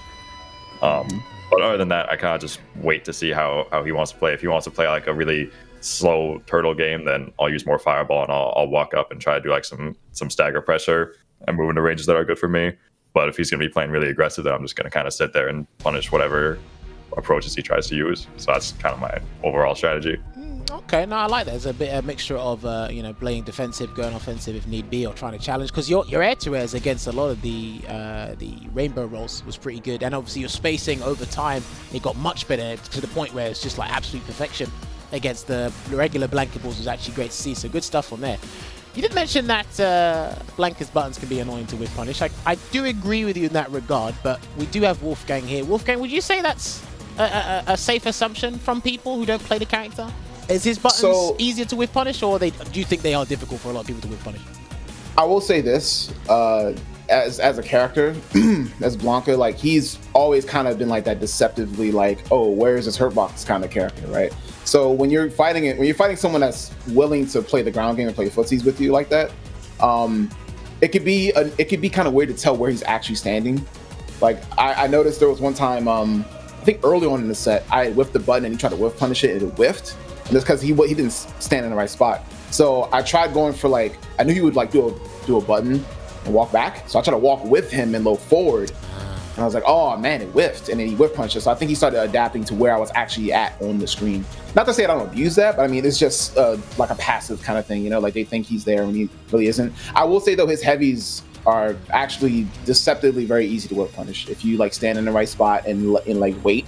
It's like trying to whiff punish and Bison stand fierce, except the hurt box lingers, I think, a little bit more, and he's a lot more wider, so it's a little easier to hit him. And he's also easier to jump. Like I think at one point I did V skill 2. I charged my V skill 2, and he was Chris was trying to walk up and be like, okay, I'm assuming he's gonna do it now, right? But then I whipped the heavy because I thought he was gonna hit a button. So I did heavy and he jumped, and like that was a punish because he jumped on the heavy. So you could jump on his heavies and you could whip punish for sure. Definitely something that's possible. I remember that exact moment because I was thinking that that long walk was that thing that baited you, that he walked for so long before you pressed. Yeah, when he jumped on me, I was like, I wonder if he was looking for me to press or if he was looking for V skill 2. Either or, it was the right call. That's why I was like, you got it. Because it was a point like I would use V skill 2 or try to charge it, and he would walk up and try to punish me for charging it. So I'm like, I wonder why he's walking it now. I have it already. And then he jumped, and I was like, Was that deliberate on your part, Chris? Did you walk extra long to get a jump in on the heavy, or were you reading something else like the V skill? I was reading the V skill. I didn't expect to press the heavy, but okay. Yeah, I was like, dang, he knew for the heavy. He knew I was gonna press. Like, sheesh. Like, listen, no, being honest is the best form policy. So let me ask you this as well, Wolfgang. Why the V trigger swap? You were doing fine for a while with V trigger 1. Did you feel like you've exhausted all the options and you needed to spice things up a little bit? Or was there another reason why you went from V trigger 1 to V trigger 2? Yeah, so I know that I've played against different styles of Lukes all the time. You know, they might seem very like cut and paste, but like in the competitor's like perspective, you can tell like a certain style versus another one's, right? No matter how quote unquote textbook the character is. If I could tell the Luke player is trying to be I wouldn't say passive, but very, very reliant on the fireballs, regardless of me having a counter to it, I will pick V trigger 1 and slow down the match. But it's been in a longer set. If I'm noticing they're starting to pick up on that, I'll see how much knowledge they have on V trigger 2. And then when I noticed, I was like, oh nah, Chris knows how to V shift on the right spots. All right, I'm going back to V trigger 1. Like I try to see if I can, just because you know, like when you're down on a set, I'm thinking like, okay, how can I steal some games back? Steal, robbery, V trigger 2. Okay, I'm picking V trigger 2 for a little bit. And then when I saw he knew the answers, I was like, all right, I'm going back. So wouldn't it have been easier? Well, I say this, but this is just me again, not Blanca player, just looking at it from the outside in. Wouldn't it have been better to try V trigger 2 first and then long it out with V trigger 1, or was the way you handled it more comfortable for you? It was more comfortable for me because I try to go into every Luke. I mean, I can't go into every Luke matchup expecting that they know the Blanca matchup, right? Yeah. So because of that, I'm like, because of that, I know that most Luke players are confident in their fireball because no one really has an answer for it outside of a few, right? Blanca has a direct answer for it. Projectile invisible moves. He has V trigger 1, which, you know, forward ball is frame 1 projectile. I mean, yeah, V trigger 1 forward ball is frame 1 projectile invincible. So it's just like, boom. If I can react in time, or if I read it, I could just, you know, stop it. Most people can't do that, even with meter like that. You know, they don't have like a clear direct I'm stopping you type move, right? So like, that's why I'm like, okay, I'm going into any match, I'm going to just play it out with this, right? If I start to feel like I'm leaning off in a longer set, like a 1st to 10, then I'm like, okay, now let me do like the standard, quote unquote. You know what I mean? Because most people, when they fight V-Trigger 2 Blancas, they just fight the basic stuff, right? I had more advanced stuff to see. Okay, what do you really know? And when I saw Chris, like I went for like the double cross of the corner. He did V-shift the last second. I'm like, man, I had a feeling. I was like, there's no way he knew that, bro. And he did. He called the right shot on it. I was like, nice. You know, so. Was that something you had labbed with another character previously, Chris, or did you just wing it? I mean, I love this matchup a lot with Luke. I just haven't played it. Like, I go into training mode a lot, and I was actually, I felt like a genius when he switched to V-Trigger 2, because that's actually what I was expecting, was that he would start the set with V-Trigger 1. Okay. That was my exact read. So when he went to character select, I'm a genius. I'm a genius. Yeah. Because when I switch, I'm like, I know Chris is probably thinking like, yeah, I got him now. He gonna go to the cheap stuff, right? Like, no way. Well, look, man, if things fall in line and they're part of your plan, then I count it as a win. So, no, well played. He did the work, and like Chris has told me before, he sits in the lab and he studies a lot, and it's paying off in fine form indeed. 2 questions about Blanco once again, Wolfgang. First question is, how badly did V-Shift hurt him, or did it hurt him at all in your opinion? So it's I don't want to sound like I'm disrespecting your player base here. I think at low elo level Blanca play, it hurt those kinds of players, especially for people that can react to a move. Like if you can V-shift Honda's headbutt, you can V-shift Blanca's Blanca ball, right? And especially what most people don't know about with V-Trigger 2, since you can't cancel, it's weird how the properties work. You can't cancel for Blanca ball into Beast Cannon, which is the V-Trigger 2 ball follow-up. You can't cancel that on whiff. So technically, when you're V-shifting that ball, it counts as a whiff. So I can't like OS it or anything, right? I can only do it but here's the thing. If I do the if you V-shift the Beast Cannon itself and it's not the last one, then I can buffer again and punish your empty V-shift. Which is what you did in the set. You got a double, you went for a cross up, Chris V-shifted it, and you crossed him up again, which was unfair, but... It's Luke. What you mean? Unfair? It's Luke. Like, listen, people lose games and tournament games for cross-ups like that. I hope you know. I know. But nah, like it's just I don't. Oh yeah, at low elo level, it definitely did hurt him. At the higher level, depending on what type of player, like you could tell if someone's very fidgety or like very finicky on like defense. I noticed Chris was a lot more. He had his like, you know, fidgety moments, but more often than not, he was pretty like patient, right? So something I tested early, I started doing light ball at a range to see if he would like jab OS punish, like delay jab and punish it, which he did plenty of times later in the set. But I was like, okay, is he going to do this if I had V-Trigger 2? Because that one set where he V-shifted medium ball and did super as a punish, I was like, I did medium ball because I was like, there's no way. He hasn't tried V-shifting on reaction to light ball yet, so he's not going to V-shift. And then he did it. If I had did light ball there, I could have baited it and crush counted it. But I just, at that point, I was like so far in, like, he's not going to V-shift it. Okay, no, you know? that's interesting. The other question, this is what I wanted to ask you before. This is just my philosophy on blanket plays. So normally when we have, you know, locals, weeklies, onlines, whatever, I don't see a blanket playing site. But you dangle a little bit of money in front of them, and you all show up out of nowhere. So I just wanted to know. Oh my god! I just wanted to know: do blanket players just wait until the money's on the line or the big prizes are on the line before they bring them out? Because are they worried that people will figure them out in short sets? Figure them out? Nah. I gotta ask this because you are one of the best blanket players out there. I need to understand. This is my philosophy on blanket players. You need to tell if it's true or not. I can't speak for. I've told myself I had to force myself to do this. I cannot speak for the Blanca player base and what they do. Their actions are not mine to take responsibility for. Like, it is what it is. I don't know what they be doing out there. I hang with a lot of them. I hang with a good amount in the Blanca Discord that are actually sick and they know what, you know, they put their minds together. Shout out to the Blanca Discord. But like outside of that, bro, I can't. And I'll be seeing like my friends that stream lose a certain like Blanca play. I'm like, you lost to that? Come on, man. Like, you play me. Come on, I'll taught you back. You know, so it's like I don't know. For them to go out in tournament and just like do that, I didn't even know they do that. So that's news. I mean, listen, this is just something I've noticed with a couple of blanket players from you guys over the years. I'm like, I don't see these guys in locals or whatever. Maybe I'm not looking hard enough. Maybe my research is not that thorough. And then when a big tournament comes up, Out of nowhere, I just see blanket players. I'm like, Hey, I mean, wonder why you showed up today. Actually, Jammerz, I gotta add to that. We actually have this kind of an inside joke about VTV in our scene. He does that all the time. He does exactly that. He pulls up on the big boy tournament. No, like, let me What's good? let me tell you this, Wolfgang, right? So the Intel World Open last year, literally, right? I think VTV entered 1 or 2 like online tournaments, and you just see him on ranked or whatever. And then the moment they announced the Intel World Open, this guy just showed up out of nowhere, and I said, this guy's gonna go far because nobody knows what he's gonna do. Like, that's where my philosophy came from. That's part of it anyway. I'm like, do you people just show up? Have you got a Discord? Have you got a subsection in your Discord, the blanket Discord that says tournament runs, and you're like, quick, go to this one? Who are we sending? They're just discussing who to send. Like, okay, let's give Billy a chance this time. Drop them in a box in the tournament. That's just me, but you know what? That's just fine. It was great to hear.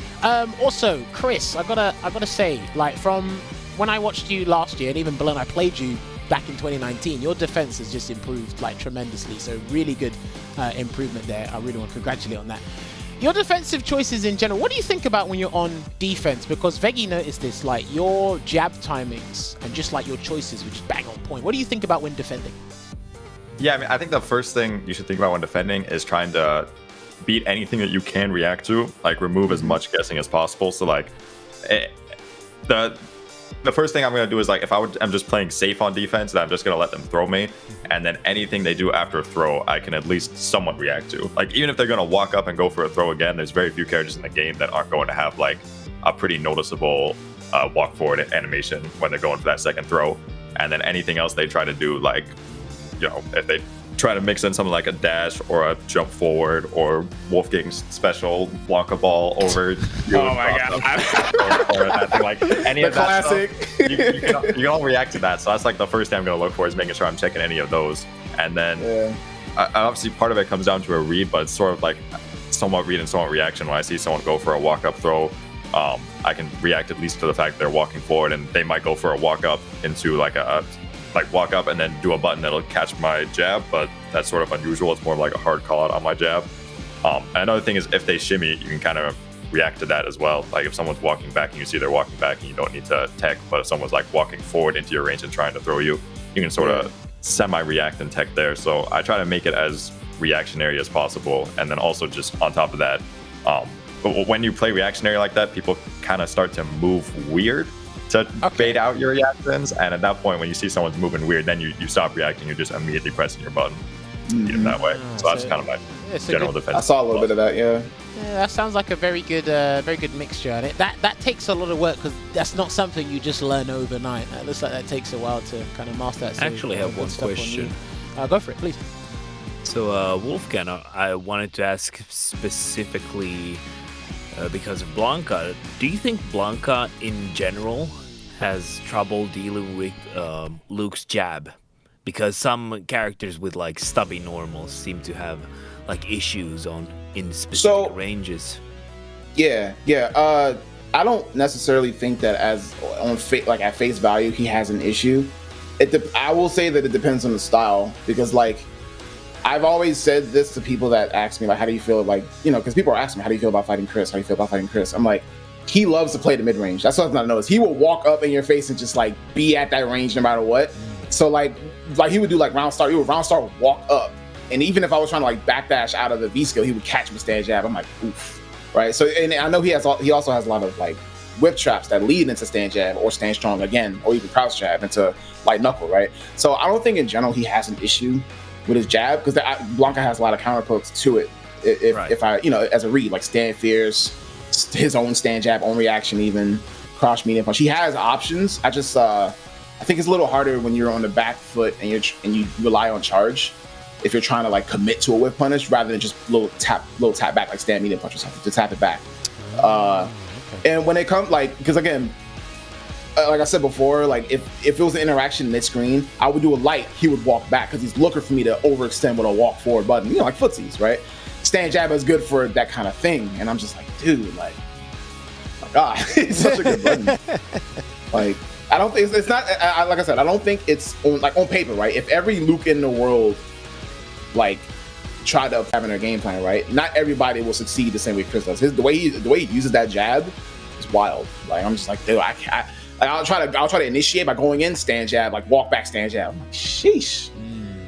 You know? No, that was really good.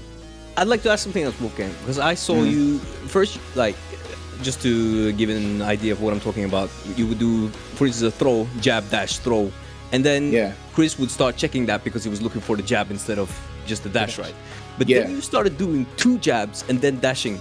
Is that, and I have actually not really seen other players do double jab then dash to catch the auto timing from the first jab. Is that something you made up yourself, or did you find it while watching other players play? Did it just come to you? How did that come to you? It's a mix of both, because I noticed like I took this strategy from watching Urian players play, not the double jab, but in general, like watching Urian players, they'll do like cross short dash. I'm like, bro. But then I saw Shine, you know, he plays like, when he was playing Ibuki, he would like walk in neutral, like wait. He would like, you know, he likes to creep walk a little bit in neutral. He plays very like slow early in the round. He do like, well, you know, creep walk backward, crouch jab. He would whiff a lot of crouch jabs, so that way you couldn't react to the dash when he did it. And I was like, oh, that's kind of smart. So I started applying it in my game plan. If I back throw mid-screen, or if I like do a certain knockdown that I don't get Oki from, I'll do a jab then dash. And once some players are used to that timing, I'll do double jab, because now it's like you're used to a certain rhythm, right? Yeah. Now I'm going to give you another rhythm. Now you have to raw react as if I never did the jabs to begin with. Yeah. Watch how you just very smart. Yeah, watch how you just get a bunch of players everywhere just doing double jab dash. Yeah, I think that might happen now, because the double jabs were seldom checked. The double dash jab, double jab dash. Sorry. Yeah. So that was, I don't know why, for instance, more Urian players aren't doing the double jab dash. Because they are the inventors of the crouch light kick dash, as you mentioned. But I thought that was really smart. No, good tech. No, good. And that is kind of creative on offense as well in a game that's got, you know, fast dashes. And Blanca does have that fast dash. 16 frames, bro. Wow. Oh, 16. I thought it was 17. Okay, my mistake. 16 and the animation itself is very like as well. It's a hop at this point. He's got a hop. I love exactly. That's what I'm saying. Like the layers, it's all about the movement. Like his dash mixed in with the hop, mixed in with jump. It's like you can't check all 3. It's impossible. Yeah, definitely see why you gravitate toward this character. Yeah, he's fun. It's fun indeed. Right, Chris, I wanted to ask you regarding your, because this is completely non-related to the set you just happened, your SFL experience. Looks like it's going well so far, because when I last spoke to you, you weren't part of SFL, and lo and behold, you're now part of it, Team CLG. How has your experience been thus far with what's been shown at SFL US? Because I think, what was it, your latest match? You done a ChrisCCH, you worked with back medium punching and just killed Oil King? That must have been fun. Yeah, I think that was my favorite set so far. Overall, I feel like I've been playing kind of not too good at SFL. Like against IDOM, I think that might have been the greatest choke of potentially Street Fighter V history. I think I lost like impossible to lose situations at least 3 times in that set. Against Angry Bird, I think I played pretty well overall. And then who did I play after Angry Bird? Oh, Mono. Mono was pretty good too. So I guess those 2 matches I think I played pretty good. But against IDOM and Punk, I definitely think I played pretty bad. But it is nice having Samurai there. Samurai is someone who's like helped me out with my mentality pretty much ever since I've started competing, and he's also a fellow Luke player, so he pretty much understands how the character works and all of the matchups and everything. So having him there to kind of reassure me and give me advice is something that's super helpful, along with just like Anton as well. He's like my best friend, so having him and just a kid behind me too it honestly helps me play a lot better, because I'm like in a tournament by myself and I can feel that I'm playing bad. It's easy to kind of get tilted or get down on myself, but having those guys behind me really helps. Yeah, no, like legit, because I was going to ask you another question, but I think you've kind of answered it already. It's because you went on SFL before, but you're now there, and it's like, what was it like just being in the same environment as all those world-class players, you know, Evo champions, Capcom Cup champions, guys that have been consistent in SFL in the past years? So that must have been a bit daunting at first, but you said you had someone in Samurai, shouts to Samurai by the way, just helping you along the way. And it kind of, as the matches go by and the weeks go by, I see more and more Chris coming out. So does it take a while to bloom? Because Veggey can probably speak first-hand experience as well. It's not easy for any of you, because that's creme de la creme. Right, you're coming into a room, 24 guys that are some of the best in your region. Like, damn, if I lose, this is gonna be rough. Like, so I mean, over time, I think you kind of just shown it, and obviously there's still more weeks to come overall. But no, it looks really fun, and you guys are having the time of your lives, having a laugh. You, Samurai, Just a Kid, and Filipino, man. You look like you got what was it? 2 Lukes, Jury, and Rose. Is that the team roster? The character roster? Yeah, that's the character roster. And yeah, it has definitely been pretty fun. And like going into that environment, it is definitely kind of stressful playing against like all these world class players. And I'll say that I wasn't even expecting to be put up anchor as many times as I did.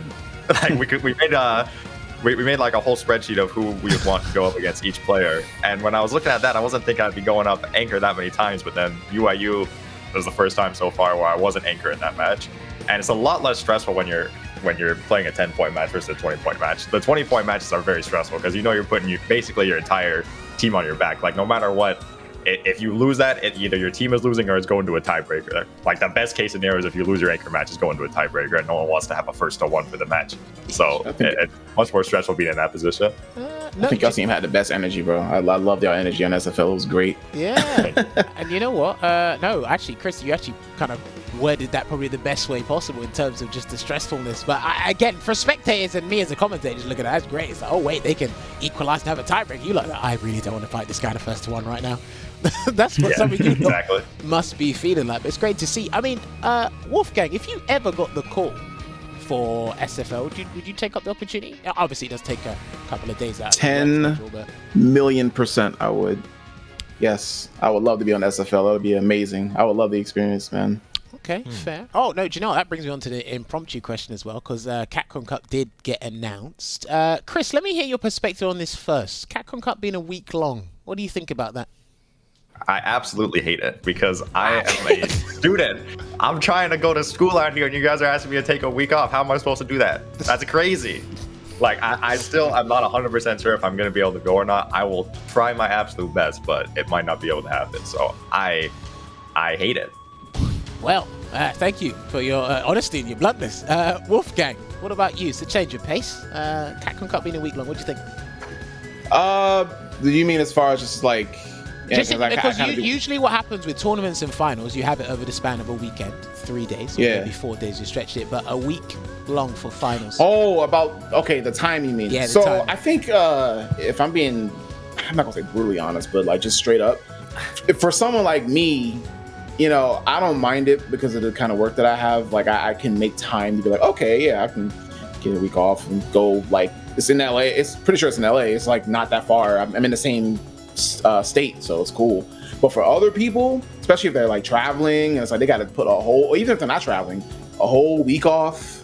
You know, I can see it being a little weird for them. Some might not even stay for the whole LCQ. They might just stay for the finals or do whatever they came for. But overall though, I think it's going to be a dope week. I'm not saying like what's going to happen won't be cool.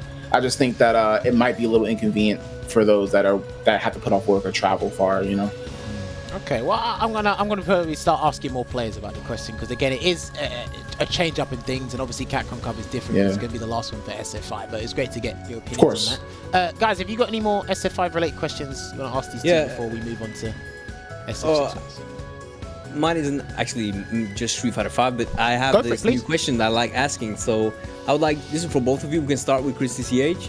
And I would like to know if there was something that you found incredibly frustrating or unenjoyable with fighting games when you started that you now have come to love as like one of the main things with fighting games. Yeah, I would say probably the main thing that annoyed me a lot was just playing against like super aggressive players at the beginning. I remember I would run into Mika and Laura players back in season 1, and those guys made me not want to play the game anymore. But now that I've now I've grown as a player, I actually do really like fighting super aggressive like styles of play. Just any sort of like unique style of play in general, I like fighting because I feel like it gives me time to kind of figure out a strategy specifically for that player or that character.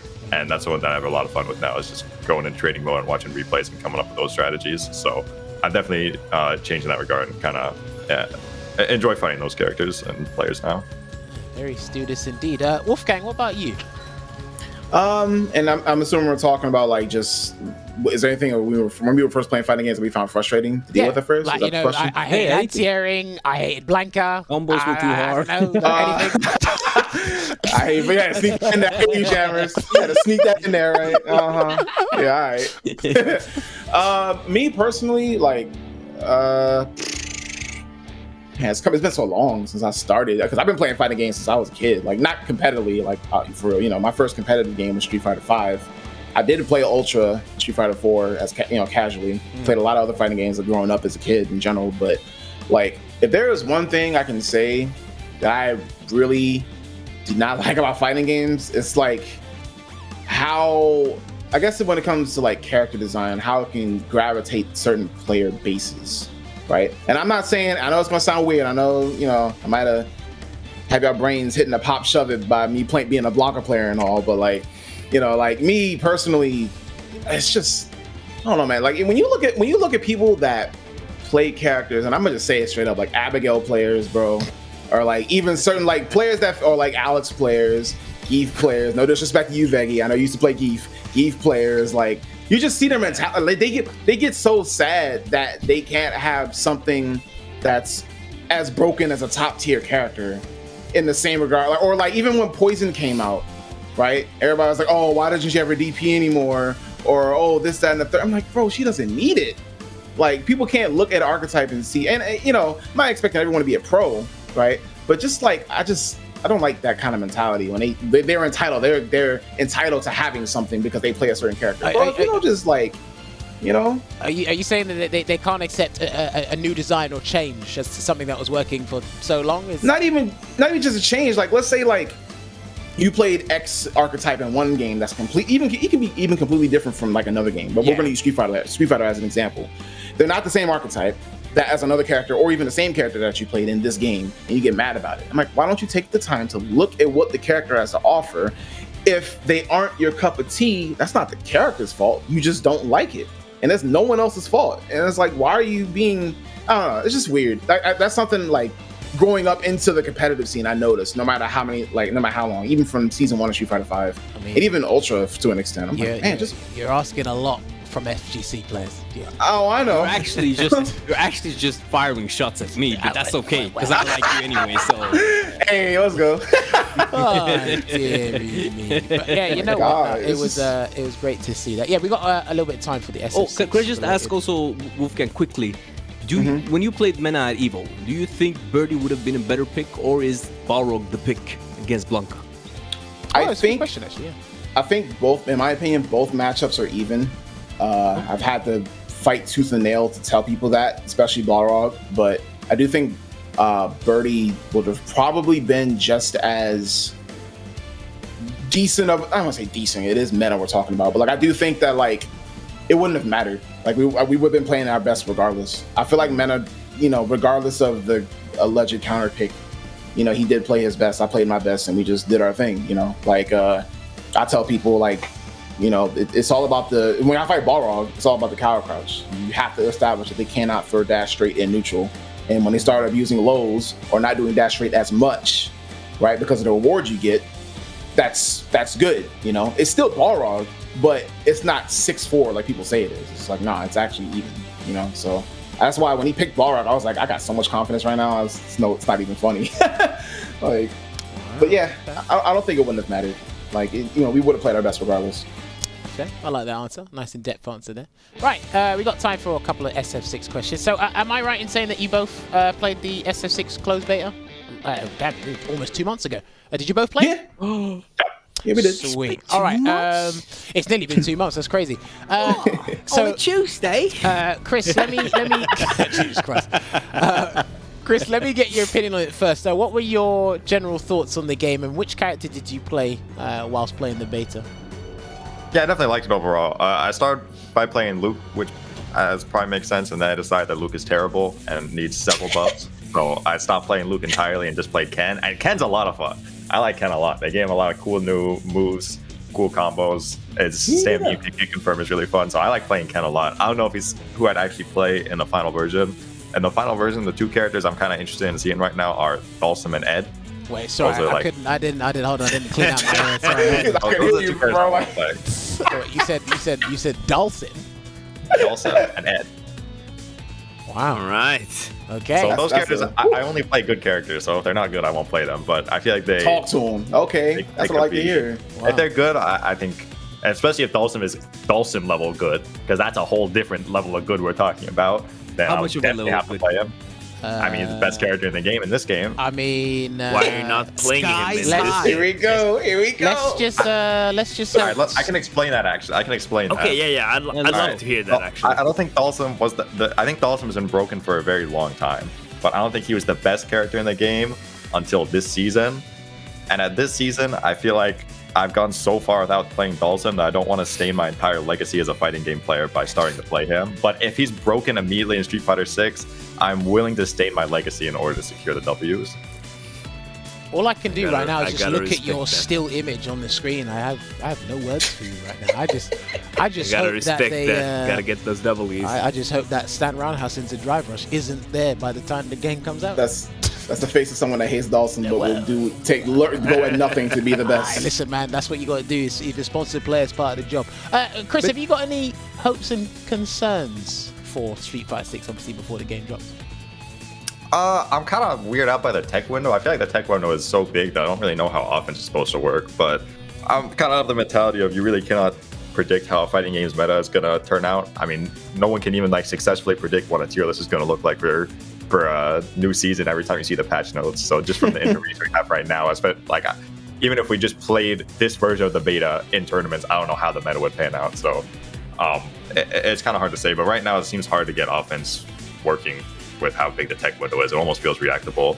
And the other, I know there's been a lot of talk about Drive Impact, and I don't really like Drive Impact for the reason that it's like, I think it's very easy to counter, but it's just kind of random. Like, I don't get what the purpose is, because if you throw it out in neutral, I think at a high level, once you have time in the game, if you throw it out in neutral, you're always going to get Drive Impacted right back and lose half your life. So it's just kind of like a random option to throw out and hope that they press a button at the same time. So I don't really get what the purpose of the move is. It just doesn't seem like a very interesting mechanic to me. Wow. I think you're like the first person to really take a different angle on Drive Impact. That's actually pretty interesting. I like that answer. Yeah, no, I like Can, that answer. can I just follow up a little bit related, but not entirely related, but still Street Fighter 6 to ChrisCCH? What do you think about hitbox in Street Fighter 6? Is it still going to be more powerful, in your opinion, than regular stick or pad? Oh yeah, it'll definitely be better. I think the only thing that was noticeably nerfed, and it's definitely going to be really annoying, is the fact that Super, you have to get the diagonal inputs to input Super now, and that's going to make it hard to input on hitbox. When I was playing the beta, I was missing so many Supers. It was hard. So I think that's really the only thing annoying about playing hitbox. But you still get all the benefits of movement and just cleaner inputs, so it'll definitely be better. That's really the only thing I noticed that's like worse. Okay. No, cool. That's a very good question there from Veggey. Wolfgang, what about you? How did you find the closed beta, and which character did you play in the closed beta? So, funny enough, because people know me as a pad player, I played Guile on Hitbox that whole weekend. And let me tell you something, bro. I've never felt. Wait, what? I have never felt a better form of like power in my entire life playing a charge character. And what he was able to do in that beta was insane. Like, bro, the what's the name? The punish counter, low forward, it's a heavy just frame flash. I'm like, yo, that is insane. Dude, Why did I get do you know that? how strong that is? When you get the counter hit, catch medium kick, it's a flash kick. It's like, come on. Send him full screen, like back to zoning, like, you know, it's great. But they're definitely like he does have a couple weaknesses, right? Like you obviously can't just do Sonic Blade and neutral. You will get swept mad easy. Everybody can just walk on sweep, right? So like that's something you have to consider. You can't just be brain dead with him. You do have to play him very smart still. But he's strong if you do play him smart. That's, you know what I'm getting at. I had a lot of fun with the beta. I did mess around with a few characters, but like Gao was definitely the main that I focused on the most. Because he was the only true like charge only outside of Sonic Blade, the only true charge only character. And I am going to be playing trying my hand at other characters that will probably charge, you know, but probably not on hitbox. I'll probably just stick to pad Okay, future. fair. It looks like the game's flexible enough to see whatever peripheral you want. Any hopes or concerns for 6? Similar to Chris or different to Chris at all? Concerning, but not in a negative way. I just want to see if they do listen to the community about how drive impact is. Personally, I don't care. It's a 26 frame move. Even Chris said it's like, reactable, right? It is. If you can't react to that move, then you just gonna have to lose to it, right? That's just on you. You have to get better or just lose to it, right? But I kind of get the concern of like it being random, because at the end of the day, we're both trying to call out something that could happen, not what is actually happening, unless the other opponent is just that obvious, right? So like, if you're expecting a normal cancel, like low forward into a fireball, and then you V-shift that, drive impact that, that's a counter, right? Or like if you read Jamie over committing to Rekka, you just drive impact, right? So that's one thing. But I think eventually the meta, and mind you, not all characters that probably will come out. I don't expect everybody to be mid-range. We had 7 mid-range characters and 1 zoner in the beta.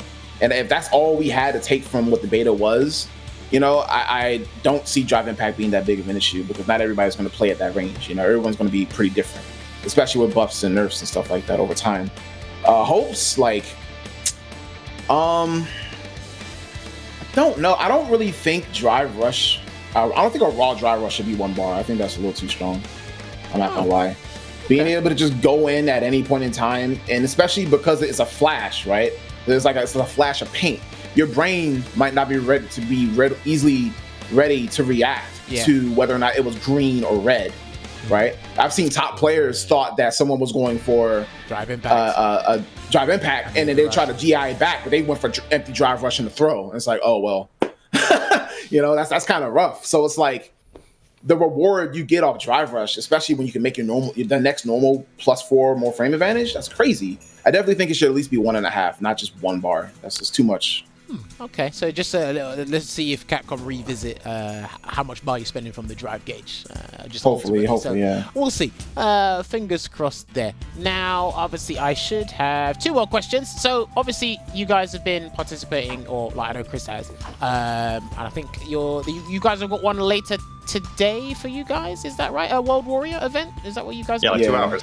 Oh, in 2 hours. All right. Cool. Right. So let me ask you this. Do you guys enjoy the World Warrior program, first of all, and do you think it should return for Street Fighter 6 if we do get another CPT? Chris, you first. Yeah, I do like it. I think it's actually very cool to be able to showcase the regions kind of in more depth than just one tournament, and I think it's a lot better than just having like you have one CPT and then a few months later you're going to have another CPT in the same format. I personally like it a lot. I think for Street Fighter 6, the only thing I'd like to change is ideally the netcode will allow us to like have larger regions, because I feel like I'm not going to call out any region specifically, but some regions definitely have a significantly lower level of high level competition than other regions. And so if you could have like larger regions, I think it would be a bit more balanced. Like maybe even all of NA could be one region. I don't know how they're going to want to put it up, but at least just make larger regions would be probably the one thing I'd like to see change for Street Fighter 6 if they do continue the format. I also think if you win all of your World Warriors, you should be automatically qualified. I think Ending Walker should already be in Capcom Cup. We shouldn't even need to do a UK World Warrior Finals. It should be a done deal. Don't give him the extra stress. He's proven himself enough. Don't worry, we've spoken about not just Ending Walker, we've just spoken about in general, because someone could sneak into the final 8 and that 8th place could just knock out first seeding in round 1, and it's like, well, just call it a day. It's like after you've been so consistent. So no, it's good that you bring that up, because obviously it can be super stressful on you guys as players. So much appreciate for your opinion on that. Wolfgang, what about you? Do you enjoy the World Warrior program? Do you want it to return in Street Fighter 6 if we do get another CPT? I'm gonna keep it a stack. At this point, all I can do is piggyback, because Chris pretty much said everything I was gonna say. Like, I do think that the being able to showcase like all the regions in like at a high level, and it's like Capcom based. Like, I think that's really sick. Like, it almost feels like community Rambats like back in the day. You would like keep playing each other, and then at the very end of even though it's monthly, at the very end of it, whoever has like the top 8 of these points will do a finals to see who's like we're going in the Capcom Cup, or the best of the region or whatever for that year. I think it's really creative, it's really inventive. You get to see a whole lot of high level play that you couldn't really see when it comes to traveling, or if it's just like one single what they used to call it, just like the online premieres or whatever, right? Oh, standalone event, just single event. Yeah. And if you couldn't get that one day off, then you just can't make it. It's like, nah, man, let me play multiple times.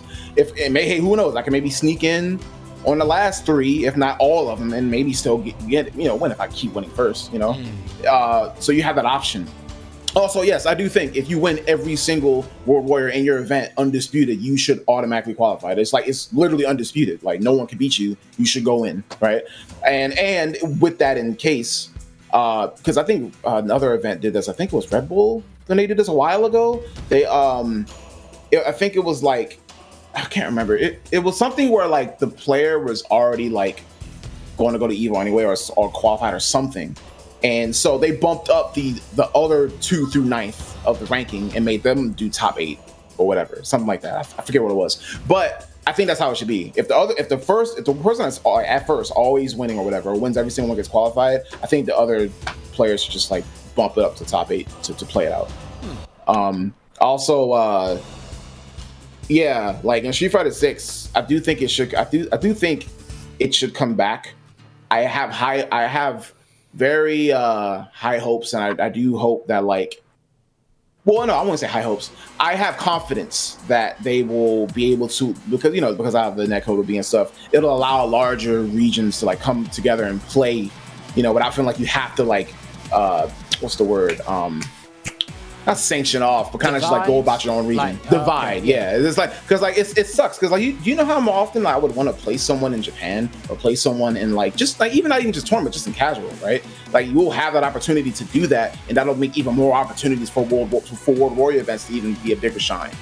So I do think that I love the format, 100%. Fair play indeed. Nah, good answer from the both of you from different perspectives. I always love asking people that question. Right, I think we got time for my final question here before we have to let you two gentlemen go and get ready for your World Warrior events yourselves, because you guys still got points to play for and a regional final to determine.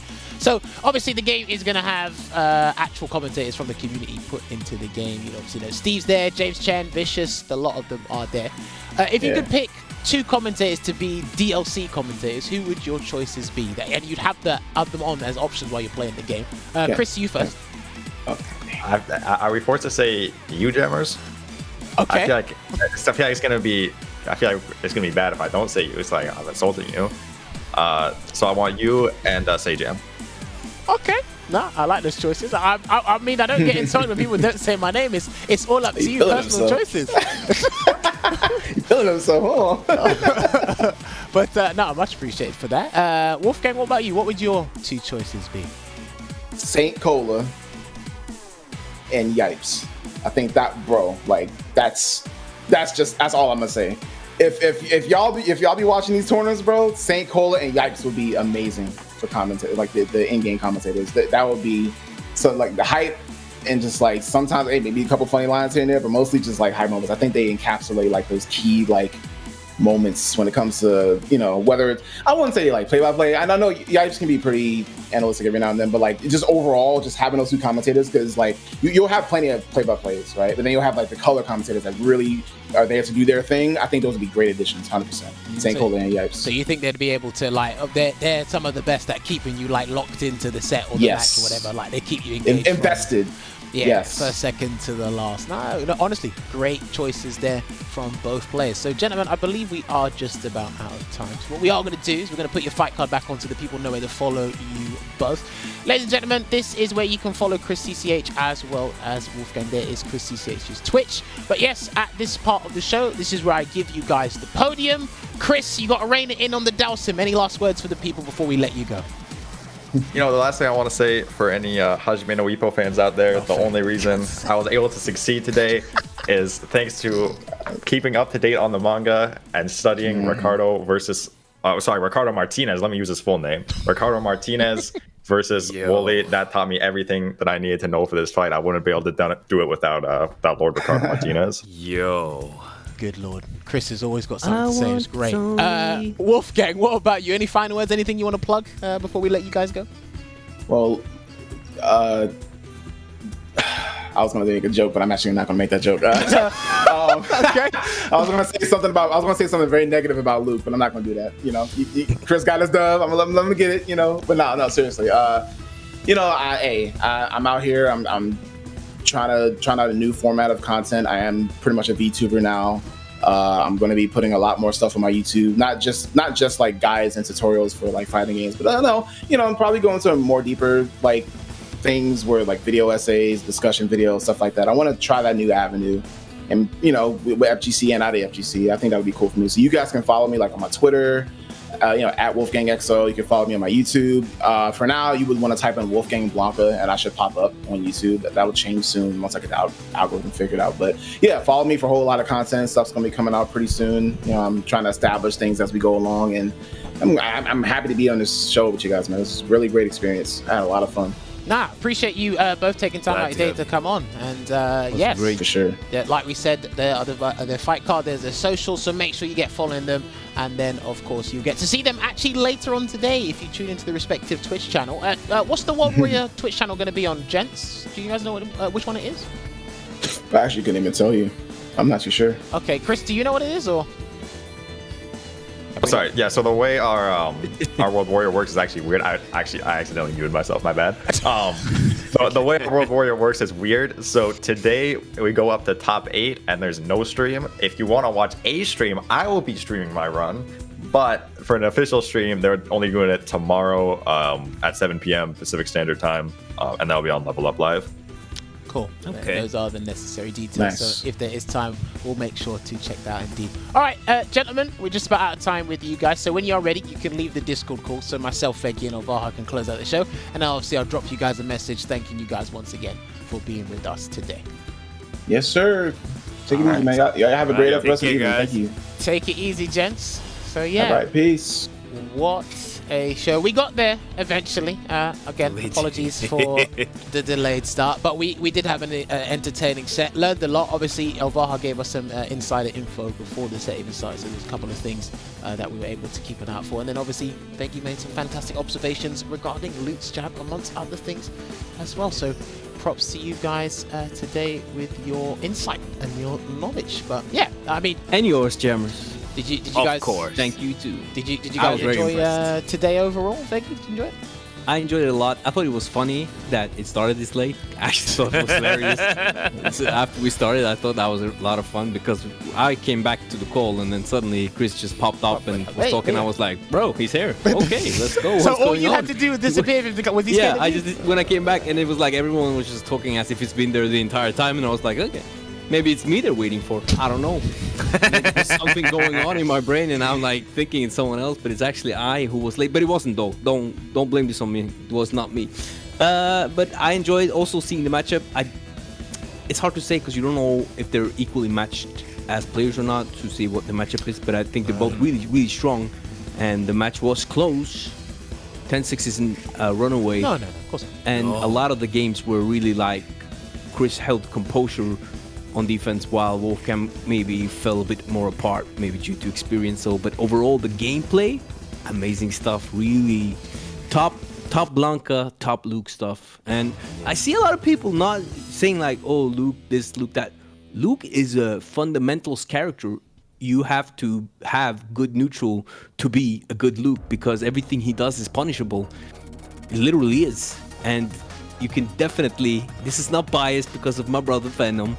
It's just my opinion. Luke is just a fundamentalist footsie character, and that's so enjoyable to watch. I love watching Luke.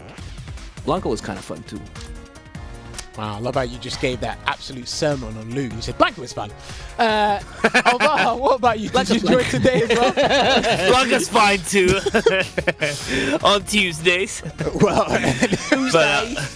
but yeah, I had a good time as well. I thought it was really funny that it turned out to be so late and Chris just popped in there.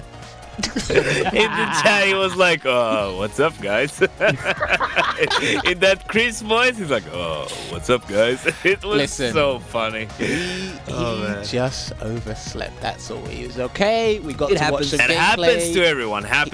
He won the set, and you're gonna be able to watch him on his stream do his World Warrior run later. But yes, ladies and gentlemen, that concludes today's episode of Sets. You can catch the archive on the YouTube channel. But we got things to plug. And the first we're going to plug is SFL EU. That's what we're going to do. Week 8 just happened. You can go on the YouTube channel, Capcom Fighters as well. You can find the full archives episodes all there from week 1 through to 8. And you can also subscribe to the Twitch channel or follow it on twitch.tv/Capcom Fighters. But a new challenger enters the fray. Somebody within the Capcom office, not the community manager, somebody else, they've actually been chopping up the matches. And they've been putting them as individual matches. So if there is somebody that you want to specifically follow, specifically watch, just like SFL US, you can find those players. Week 1's up, apparently, not week 1 to 8. Week 1 is up of the split matches, but they will be, all those divided matches from week 2 onwards will be slowly going up on the channel throughout the week or maybe the next 2 weeks or so. But again, youtube.com/Capcom Fighters. And I did mention SFL US. They do have a graphic for week 9, but I don't think we grabbed it, but we can head on over to the website instead. There it is. And there it is. We have week 9 coming up this week. It's going to be fantastic to see, unless they've confused me. Somebody's confused me. I think they've confused me. No, they haven't. I must be completely wrong. Is that week 8 or is that week 9? Is that week 8?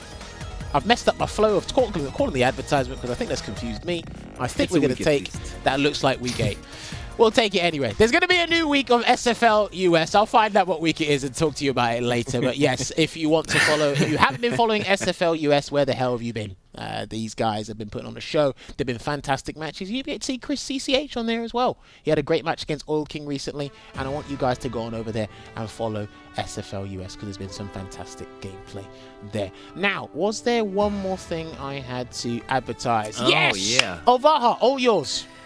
Yeah, thanks. Install 22 is happening in Helsinki in just about 2 weeks from now. And you can still sign up if you're, most likely living in the Nordics and you're planning on a trip to Helsinki. But obviously the primary purpose of the event is to bring the Finnish fighting game scene together and enjoy and compete in various fighting games. There's going to be 5 main games, and there's also various side tournaments, community events.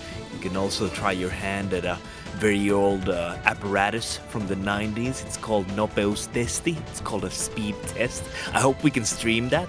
But Install 22 can be enjoyed as a competitor or a spectator physically, or, if you're able to come there into the venue or via a Twitch stream. So if you want to follow this, you should definitely follow at Helsinki FGC on Twitter, and we will be posting all of that valuable information there before the event begins. So I hope all of you can tune in for that. Perfect. Good advertisement there from one of the locals, and will be person that will be joining that event. But yes, that is pretty much it from us. Congratulations once again to Rich the Dragon for being the new community manager for Street Fighter. We couldn't actually talk about Capcom Cup, the trailer that they released recently, but we're going to do that next week, and we're going to be asking players how they feel about that in general. We'll ask you guys as well in the chat just to get more engagement there. But yes, on a day that somebody overslept, it seemed that he kept the jungle under control. What we are going to do, because it is a little bit late, we're going to love you and leave you, and we'll see you next week for some more episodes of Sets. See you next time. Take care. Shoryuken.